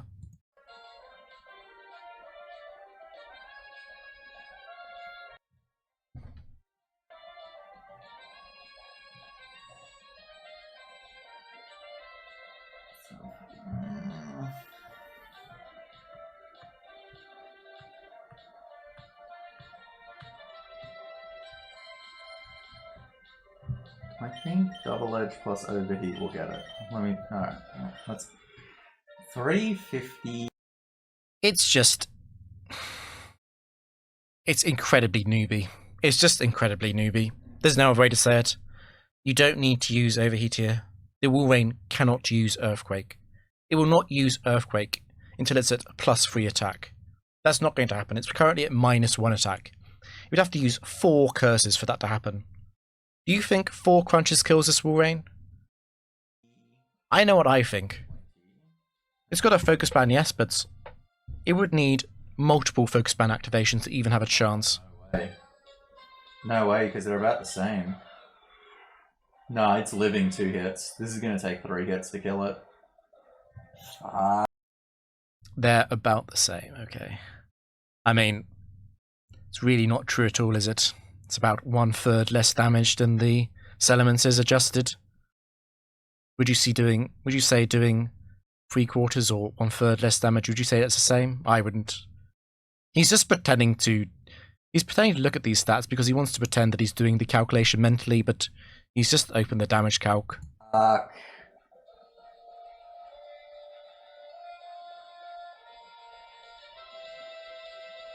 In that case, I should crunch. If it's going to take 3 hits anyway. Avoid the recoil, give me a chance at a sped F drop.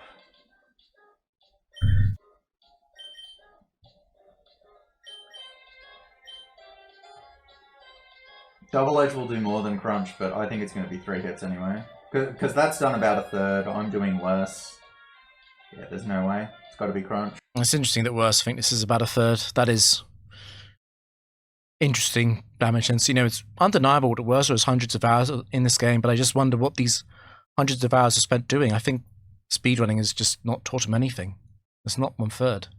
It's quite a bit less.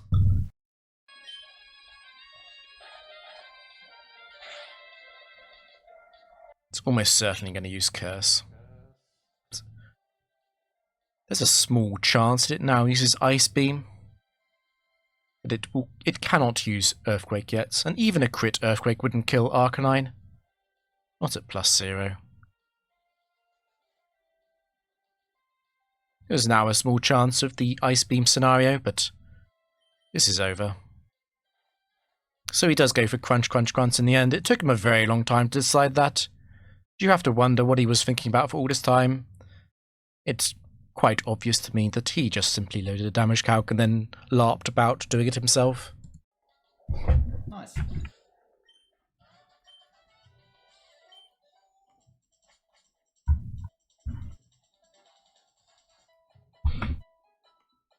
So we could take a Metagross 4 or 7. Okay. They had Walrein. They had...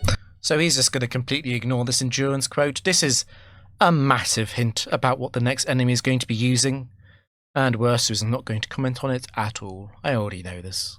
Metagross and Glalie.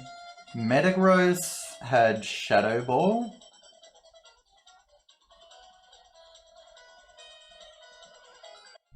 In fact, we actually can be reasonably certain that it's most likely going to be Metagross 4. Since Metagross 7 sometimes saw a kill with Ice Punch into Celements, so it's more likely to be Metagross 4 here. But it doesn't matter. Didn't get to see its item, did I? No, because I took it out in one hit with Overheat.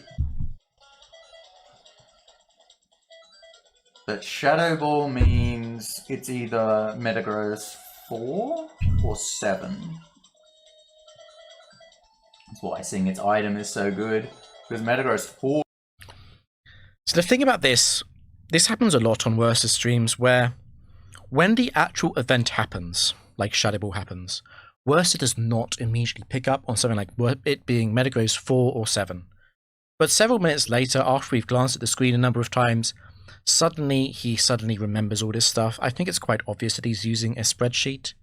Again, it does not matter if I'm right or wrong about this, since none of it is disallowed, but it's just another thing to point out. 4 is very good. 7, not so hot. Interesting. I think you could make a case for Metagross 4 potentially being better than Metagross 7, but having Ice Punch and Thunder Punch on a reasonably bulky Pokemon that has Earthquake is quite a serious thing to consider. The problem with Metagross 4 is you've got to hit your Meteor Mashes. But I think Werster is not afraid of hitting Hydro Pumps and Overheat, so maybe he'll go for it. I would not swap here. Not against Endurance. Yes, exactly. So An earthquake is good. that's a strange thing to say. Metagross 7 also has Earthquake. I'm surprised he didn't slap that down, but it's probably because he forgot what Metagross 7 was. But what is scary about this is endurance and doubles. That can be protect or endure. Both of these are very scary moves when it comes to having to commit to killing something or not on the first turn, or indeed on later turns, and misplaying around this can be horrendous. Endurance is one of the most important type and phrase specs. So endurance is one of the most important phrase specs you can get in the doubles factory. Werster just completely ignored this.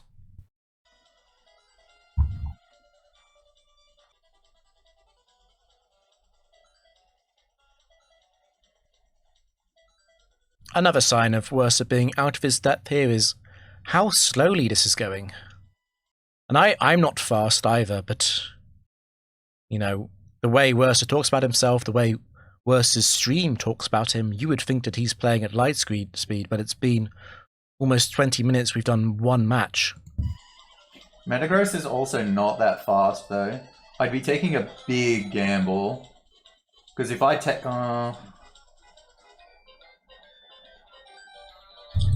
Because the other thing you've got to recognize is, this deep into a streak, I'm trading IVs. This has been true since almost the start of the streak, but it is more true later on. He is correct about this. Because, like, the Espeon has all 31s. If I take the Metagross, it's got all 3s. So it's actually a big downgrade on IVs.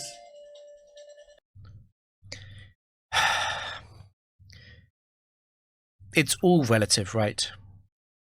What has better bulk? 3 IV Metagross or 31 IV Espeon?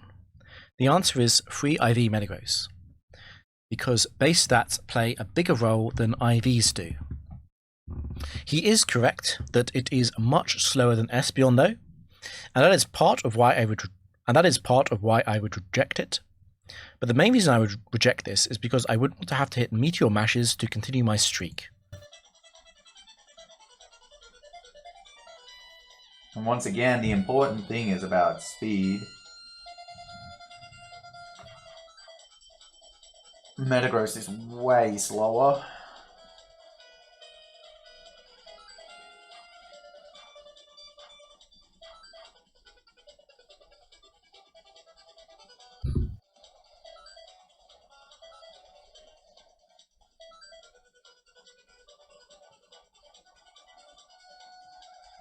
I'm gonna say no. Okay, the one metric rules out speed over everything. We always ignore comments like this, by the way. What is the record? The record is 259. I think if Goomer's record was not 259, Werster would be calling this the world record. I have absolutely no doubt about this.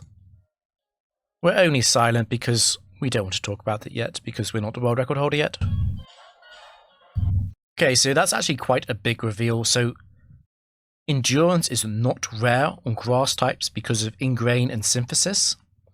But Mr. Mime is a bigger tell here. This is extremely likely to be Mr. Mime 1 or Mr. Mime 2 because of Reflect and Baton Pass respectively. And this is huge information to have because it means it's not the Choice Band Trick Mr. Mime and it's not the Bright Powder Punch Set Mr. Mime. So Werster does not have to be afraid of Mr. Mime 4 here. Victreebel and Mr. Mime. Okay. Well, either of them could kill Victreebel. Not actually true. Salamence would struggle to kill Victreebel 1, but, you know, I'm sure Werster will look at some damage calcs and fix that in a second. Or we could double target and go after Mime. Victreebel is So a reason why we need to be a little bit scared of Mime is Mime 1 is going to use Fake Out here, and that's going to be random between these two targets. At the same time as Victreebel might use a move like Stun Spore or Sleep Powder. And then we can go from a pretty good position to a slightly concerning position quite quickly. super unthreatening, really. I'm actually really considering the double target Mime here. Because if it's Mime 4, that's got Ice Punch, which would... This is why you pay attention to the phrase.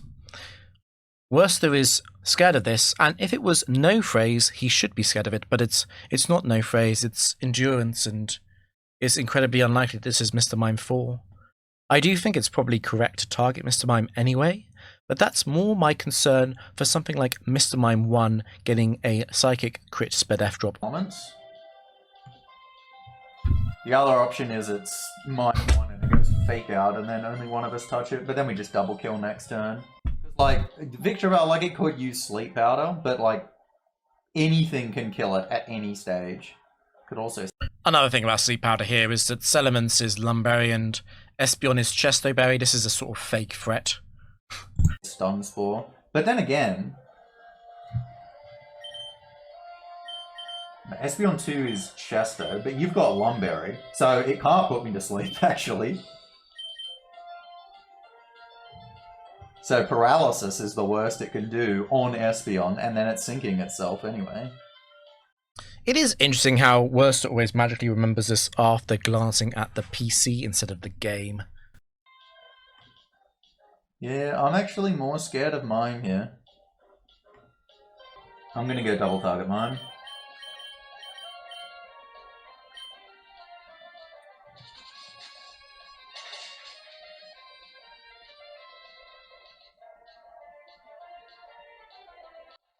That's not conclusive damage. It's obviously quite likely that it's Mime 2 given the phrasing, but we're about to find out actually what it is because of the final Pokemon.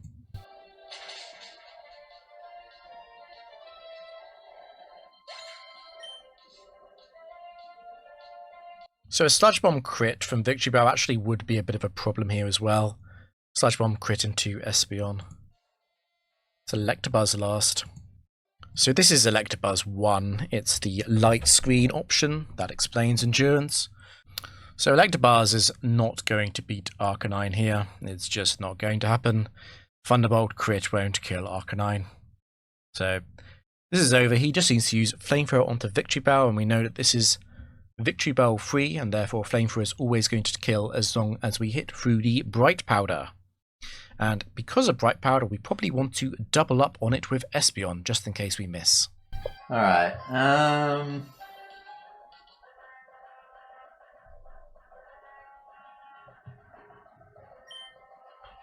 guess... It might seem like Arcanine would rather face Victory Bell, but Arcanine would actually rather face Electabuzz. Victory Bell actually has a small chance of beating Arcanine with the Bright Powder and Sludge Bomb crits or Stun Spores, whereas Electabuzz has almost no chance at all. Avoid the chance of Espeon power up.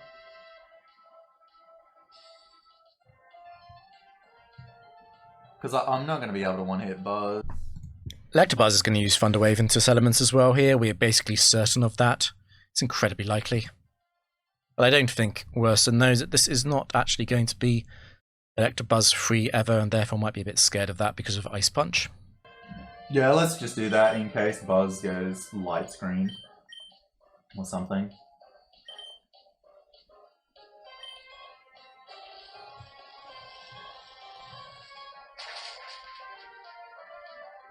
I'm interested to know why he was worried about light screening when Elements is faster, but I'll stop asking basic questions like that. That was basically certain. So at this point, the two powerful attacks just kill Electabuzz. It's better to use Flamethrower first because of static though. I'm gonna go Thunder Wave again. It doesn't really matter if I get static. So the reason this is a mistake is because it's not actually forced to use Thunder Wave, it's just most likely. Flamethrower into Dragonclaw always kills this, there's no reason to use Dragonclaw first. It just risks the worst case outcome where Electabuzz uses Thunderbolt on this turn.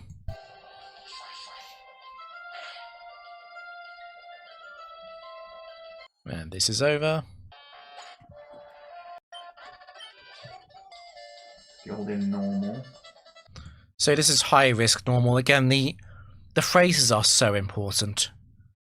It tells you so much. Werster is just so clueless about this stuff. Blissey is slightly scary. I would say that Snorlax is dramatically more scary than Blissey is. In fact, Ursaring in the back would also be a quite significant threat, even with a double Intimidate team. So we actually know quite a lot about this once again. Because it's high risk, this almost has to be a high risk Snorlax. It's incredibly likely. And high risk Snorlax, what this basically means is that Espeon is very likely to faint on this turn. Can much be done about this? Not really. And high risk Snorlax is a big problem for Espeon. The Intimidate does make it a bit less scary, but we've got to remember the risk of Curse and the risk of Quick Claw. We also know it's not Clefable 1. It's not Clefable 1 because that's impossible to predict.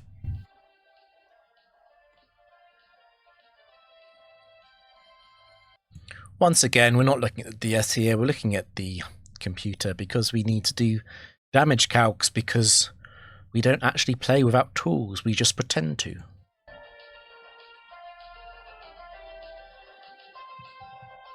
You've clicked around enough, we're now clicking on the other one. There's just so many Snorlaxes. It's a strange... You got to imagine, you might think I'm wrong about Werster looking this up on the computer with spreadsheets and damage calcs, but consider a scenario where he's not, he's just looking at chat. It's just such a strange comment to make if you're going through it mentally. After such a big gap and using your hand, moving it down and then thinking more and then doing it down and thinking more. Why do this? Who does this? On Werster's live appearances, he never does this. It's only something he does at home when he plays Factory. It's very strange.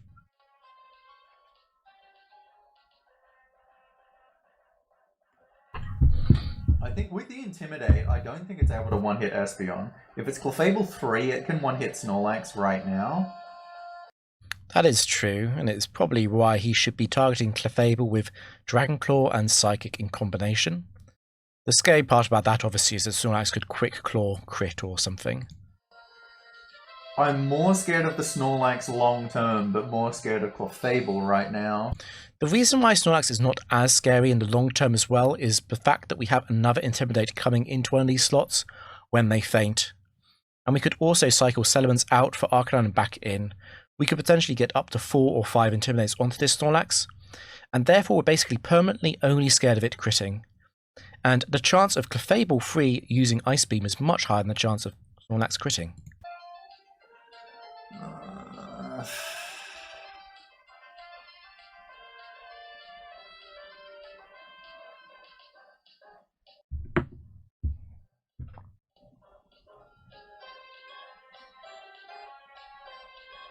Another thing to consider here is that Clefable 2 is very possible, and Clefable 2 could be using the move Follow Me, and in that case our attacks into Snorlax get redirected anyway.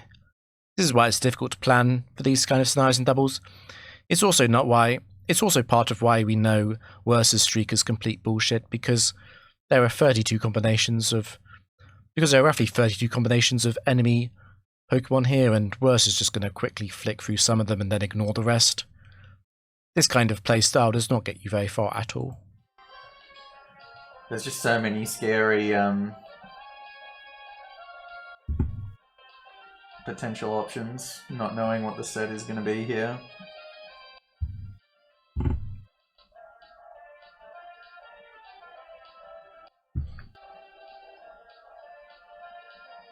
Of course, when you can narrow it down with things like item clause and phrase things, it's much less like 32 combinations and much more like sort of around 10, with several of those being much more likely than others, and at that point it becomes much, much easier to play the game.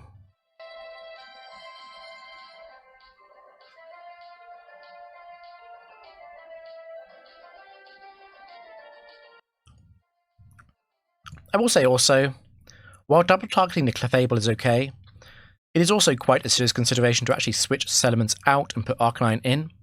Snorlax can't use the move Earthquake on this turn anyway, and Ice Beam into Arcanine is completely fine as long as it doesn't freeze. And this also gives us an Intimidate onto Snorlax and an Intimidate onto Clefable, which could matter if it's Clefable 2 or Clefable 4. I do slightly prefer getting rid of Clefable though.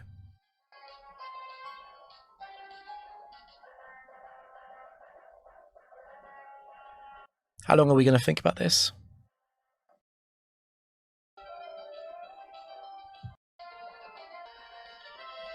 Well, I don't know what set it is. So Clefable 3 has Ice Beam. So here are the options, right? If it's Clefable 3, it's got Ice Beam, that'll kill Mets, right? I could double target it, the Clefable, but... But what? That then gives Snorlax a turn, right? And if Snorlax is double team or curse, that's real bad. But double target Snorlax definitely won't kill it. It'll kill the Clefable if it's not a defensive build, but if it is a defensive build, I'm actually... So there are no Clefable builds that are possible here that survive the double target, because Clefable 1 is impossible. And this is just more evidence of why Werster's streak is fake, and also why Werster has no idea what he's talking about. Not sure it will kill it. Of course, Werster just did the damage calc, we saw that happening in the past few minutes, but he did that in the ignorance of it actually being impossible for this to be Clefable 1. Other potential Clefables are... Clefable 4 is physical attacking, which won't do too much, given I've got the Intimidate, but it's still got Shadow Ball for Espeon. It'll use Mega Kick on Espeon, it won't use Shadow Ball. Clefable 1 and 2 are the defensive... Clefable 1 is impossible, and Clefable 2 always feints to Dragon Claw plus Psychic. The only chance as of surviving that is the Focus Band. Builds that have got, like, Double Team and Follow Me.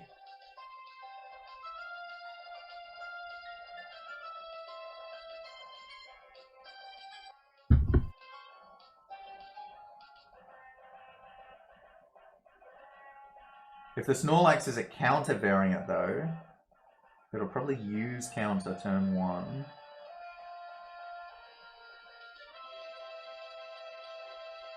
The counter remark is quite good, but it ultimately doesn't make any difference since we're not targeting Snorlax with a physical move anyway. It would be a massive mistake to use Brick Break on Snorlax, obviously, even if we didn't know it was high risk. And counter is a high risk move.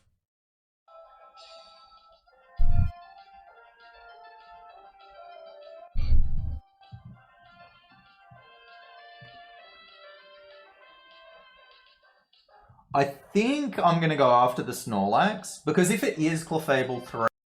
Okay, I think I might know why he loses this match then. Yes, it'll kill Salamence, but it's not threatening to the other two at all. Is that actually true? If Clefable 3 gets a Thunderbolt crit or paralysis onto Arcanine or Espeon, even with Synchronize, isn't that potentially a huge problem?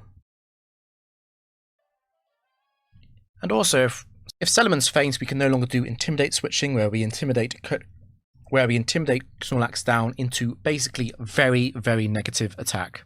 And it doesn't matter how much it uses Curse, it'll never recover from that.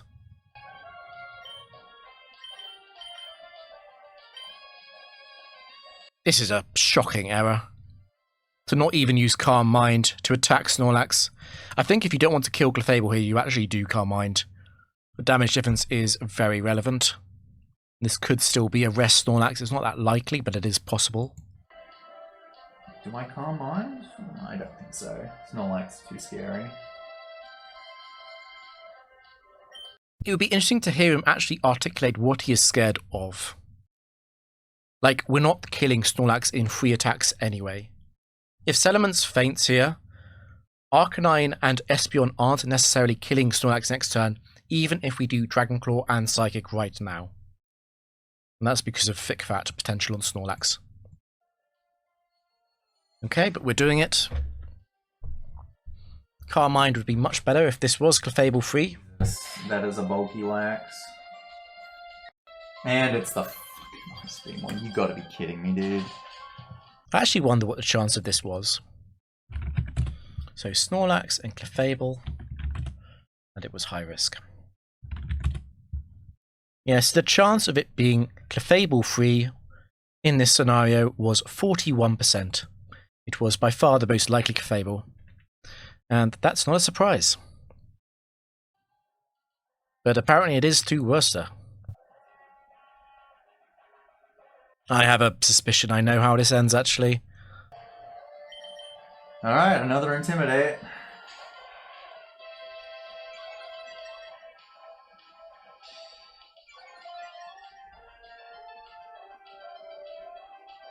Yeah. Yes.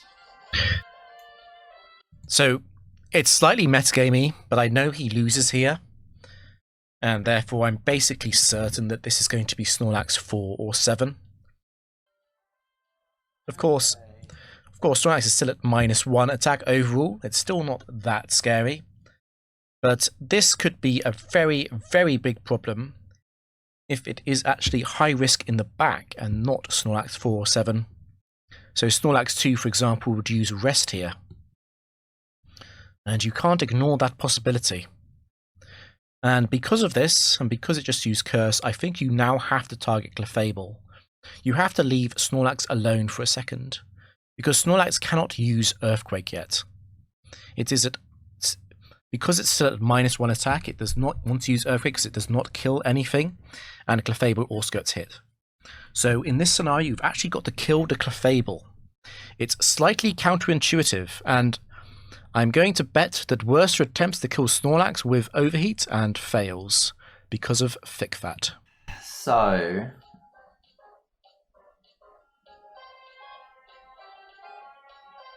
it's actually probably impossible for this to be Snorlax 4.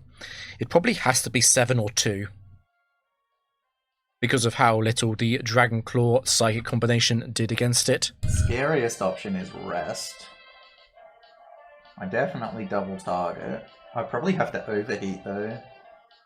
Like, why do you want to double target if you think the scariest option is Rest? If you think the scariest option is Rest here, you actually need to Calm Mind and probably target the Clefable. Unfortunately, Clefable Cute Charm could activate easily on both of these Pokemon. Unfortunately, Clefable Cute Charm could activate on Arcanine here, they are opposite gendered. I much prefer killing this thing. This guy, if he is Snorlax 2, isn't doing anything for a while. And if he's Snorlax 7, what he's going to do is Curse again and then Hyper Beam Espeon. And that's actually fine, because at that point, Arcanine can win the endgame. Because a +0 Snorlax will never kill with Hyper Beam here. And it can't Earthquake unless the final Pokemon is a flying type. This is by far the best chance you've got of winning the game from here. But it sounds like Werster is not going to go for it.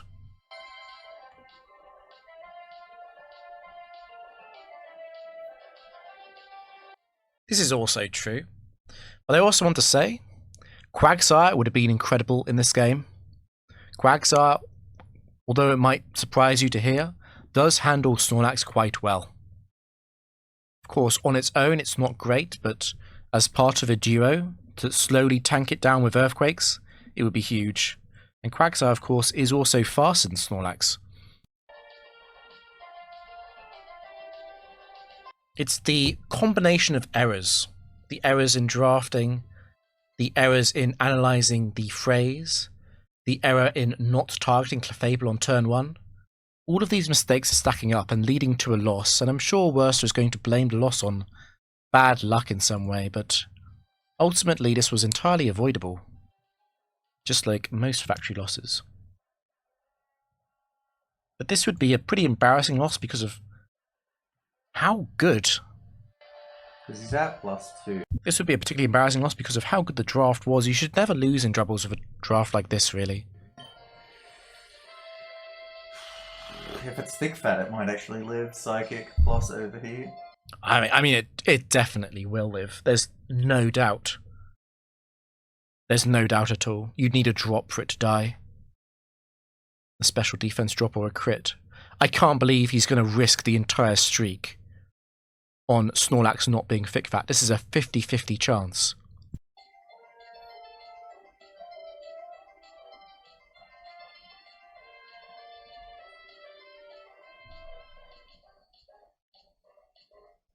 I will also say you might think it was a mistake to not hurt Snorlax if it was Curse, but if it uses Curse and we switch in a few Intimidates, a few cycles around, it never uses Earthquake, we just easily win the game.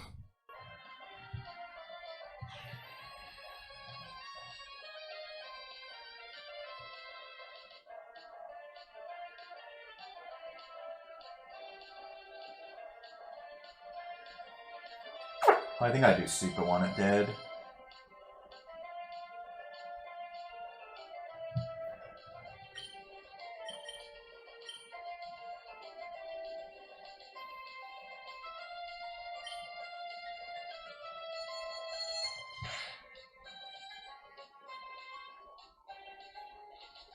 It's crazy that he's going for this. Obviously, it must be Thick Fat because he loses. Oh, that's fucking Thick Fat.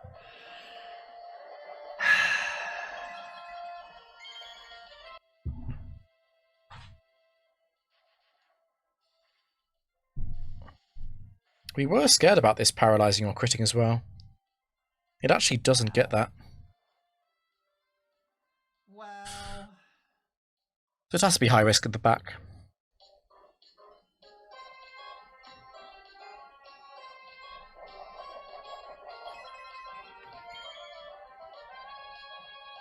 You know what's funny about this is that he's still not in a terrible scenario. That the key insight is that Clefable must die. This is the third turn in a row I've said this. You cannot leave this on the field. It does real damage with modest mixed attacks. It does real damage with its modest special attacks. You can't leave it here.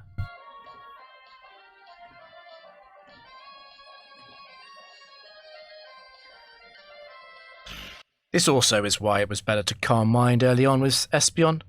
I mentioned that as an alternative at the start of the game. If you don't go for the if you don't go for the Clefable kill, you go for the Calm Mind. If Espeon was at +1, he'd be in a much better position now, because a +1 Espeon could simply attack this Snorlax once, and Snorlax would be forced to use Rest again, and it wouldn't have a Chesto Berry this time. So it would just be asleep for 3 turns, and if we ever attack it again, it has to use Rest again. So Snorlax is just permanently asleep for the rest of the game, and Arcanine can just hit this Pokemon, and whenever Snorlax is asleep, for 2 of those 3 turns, Espeon can just hit this Pokemon as well. So Calm Mind won, and targeting Clefable on turn 1 also won. There's really nothing to blame, but very poor decision making. This is a very poorly played game.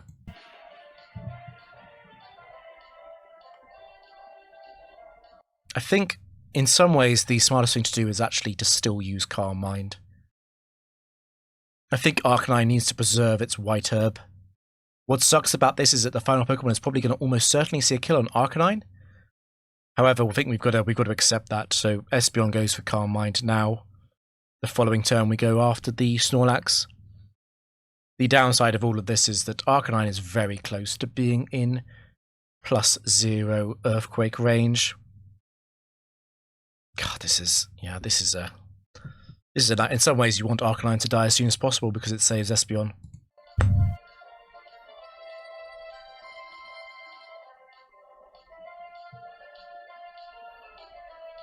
Don't really care about his commentary anymore. Let's just skip ahead to see what happens. He goes for the Calm Mind, okay. It's probably the only way of winning. He crunches Snorlax though. This is a mistake. This is a mistake because you only need 1 Psychic on this to force Rest. And you do it on the following turn because it has to curse this turn. You have to target Clefable with Arcanine here. This is wrong. He doesn't even get crit or paralyzed on Arcanine. This is not even an unlucky match. Obviously, Snorlax is now going to use Earthquake. Since it sees the kill on Arcanine, it overrides the fact that it also hits Clefable. So what we can do here is probably crunch Snorlax, and Espeon probably has to Psychic the Clefable. On the other hand, you could risk everything on Snorlax, Earthquake killing its teammate after you kill it. But unfortunately, what's going to happen here is because Snorlax sees a kill with Earthquake into Arcanine, the amount of damage Espeon does as that happens will be about a bit over half, maybe it lives on. And then Snorlax at +1 then sees an Earthquake kill on Espeon as well. So this idea where we would get Snorlax stuck on the move Rest is no longer viable. It would have been viable if we could continue doing Intimidate switches, but we lost Elements on turn 1, and that is not an option anymore. And weirdly, Arcanine would have been better off taking more damage.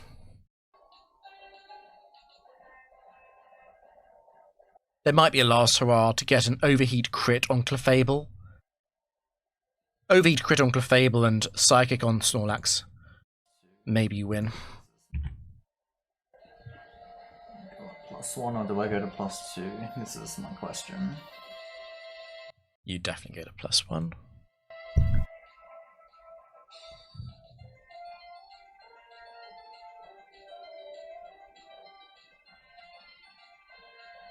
So I think I should do that.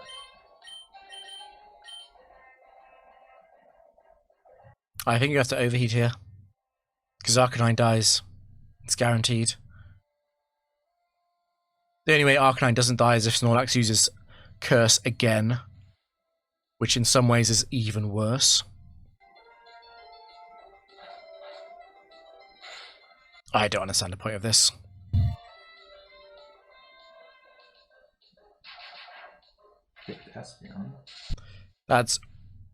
That's game over.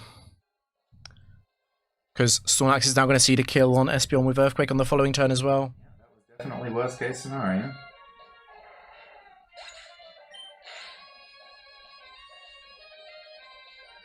This thing had to die.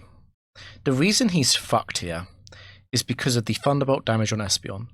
If Espeon doesn't take Thunderbolt damage, it's above half, and Snorlax uses Rest on the following turn. He created this own loss himself. He created the loss himself. He found a way to lose the game. Congratulations. You have to kill Snorlax. There's no way.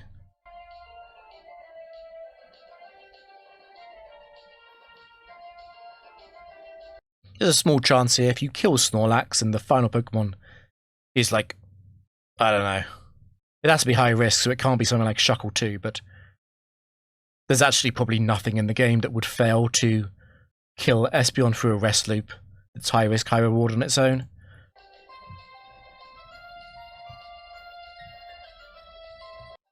But the fact he got a Spadef drop with Crunch on Snorlax is very lucky. He can at least kill Snorlax and keep himself in the game. Incredibly lucky, actually. But you have to kill Snorlax here. There's no way. Because you'll just go down to about exactly the same HP if you use Rest now. And Snorlax is... Going to attack me again. Snorlax's damage on Clefable is not important. My thinking was like, do I rest and then see the Snorlax go rest? But no, I think I have to kill Snorlax. I'll live a hit from Clefable. Then I have to rest on the next poke, hoping it isn't a big threat to Espeon. And then somehow kill it. I'm pretty sure every single Pokemon in the game that's high risk, high return sees a kill on Espeon here.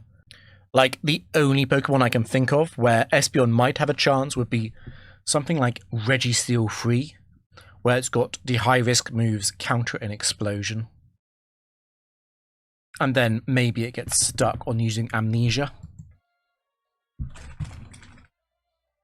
Yeah, there's like a very small chance. Real nice. Swampert 2 perhaps as well. Swampert 2 is horrible.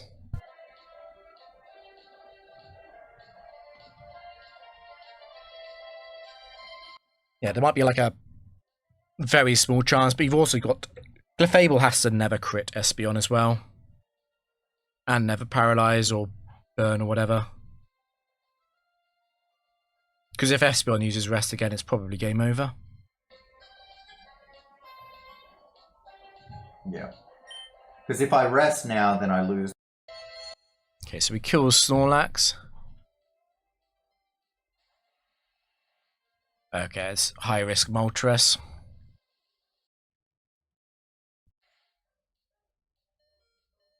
Is Moltres 4, 5, or 6? They all have Overheat. 2 of them have Double Edge and 1 has Facade. He will need multiple Overheat misses. Not just 1, but probably 3. Perhaps more. Perhaps if he gets lucky on the first 2 missing, he can get another Calm Mind in. But Double Edge does too much after +2. Wow, it's the Facade set as well. That's the luckiest possible one. So he's actually got a small chance here. He does need a miss though. He needs them to never crit as well. Both of them can never crit. Overheat obviously kills.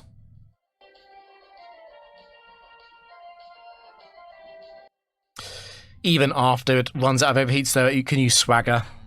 Espeon's gonna die here. Yeah, there's a tiny, tiny chance. I think you have to Calm Mind though. Less damage. If I go another Calm Mind... It's also incredibly lucky that Moltres used Facade on the last turn as well. There's no. I will take more damage if I do that. So... Actually, you know what you do here? Maybe you just hang it all on Psychic right now. Because if Moltres is going to miss, and you two-shot it and you live both Clefable moves, then you win the game, because Espeon can 1v1 Moltres, so you actually Psychic Moltres here. You don't attempt to stall. My win cons either... Overheat misses.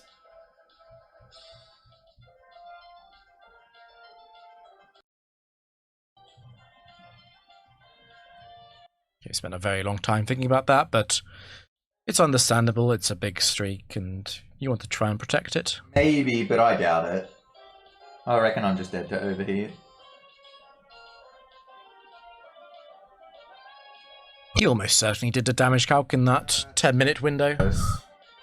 Alright, let's just go Clefable then. Okay, so we go for the Clefable kill. Go for the Clefable kill. Moltres misses Overheat. We Calm Mind again, live on a Sliver, and then +2 Psychic kills Moltres. Okay. It's the only way out. It's a very simple scenario.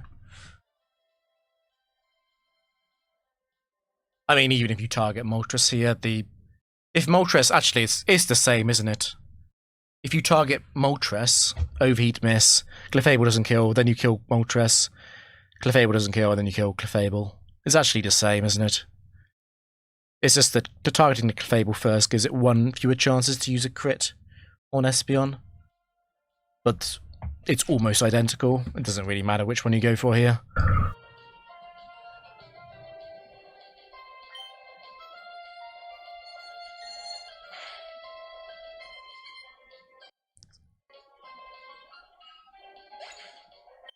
Was that even guaranteed? Probably. Probably was. Wait. GG. And once again, just a little small comment at the end. Quagsire would have been very good here. You might think that Clefable can deal with Quagsire via Magical Leaf, but actually, Magical Leaf doesn't come very close to killing Quagsire at all. And we're going to get the White Herb as well. He was incredibly lucky that this is Moltres 5. Like, this is one of the very, very, very few Pokemon in the entire factory he had a chance against in the back. And it used Facade. That is so lucky. At the same time, he still loses. Classic. You can't complain though. Werster was flatlining this entire streak while he was on stream. Almost every single match he was risking little things here and there. It was constant. 5, 15, 20% chances to lose the match. And it finally hit. To be honest, this match wasn't even unlucky. But the misanalysis on Clefable was horrendous at the start. This was such a massive mistake. No other factory player would have made this mistake. I'm not joking. 212. Let's see what the comments are after the loss, actually. Alright, cool.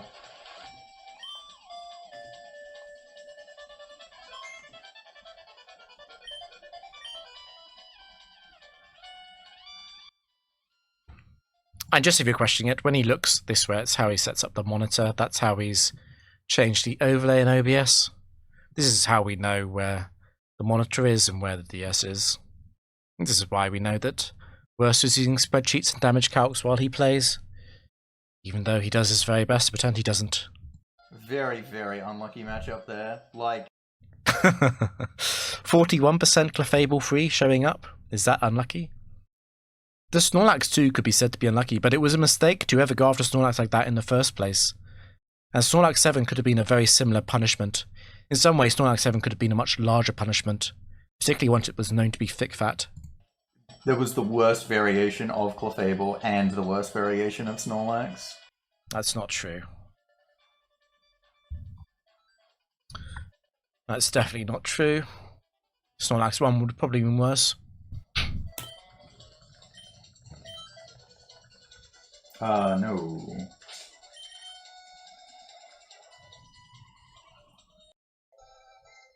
Yeah, it's not a surprise, right? Oh my god, that doesn't kill. Oh. This is 9 IV and this is 15 IV. Like, this is just... That's probably nearly max roll.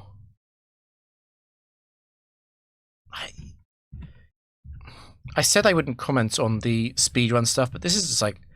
It's just poorly played, right?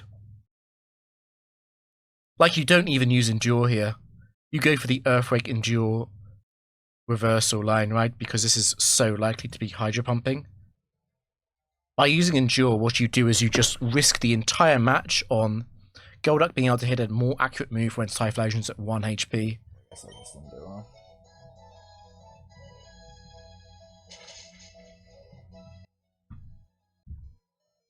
Like, there's no chance of reversal killing. Yeah. It's just button mash, isn't it? It's just button mashing. Like, I guess it's entertaining maybe for some people, but this is just... Like, we're just mindlessly mashing moves. This is the reason why there's such a large attempt count. And the ratio of runs that go to gold are so low. It's because we make so many mistakes on the way there with the button mashing. But that's what speedrunning is, I guess. It's just... I understand why other people don't run factory speedruns.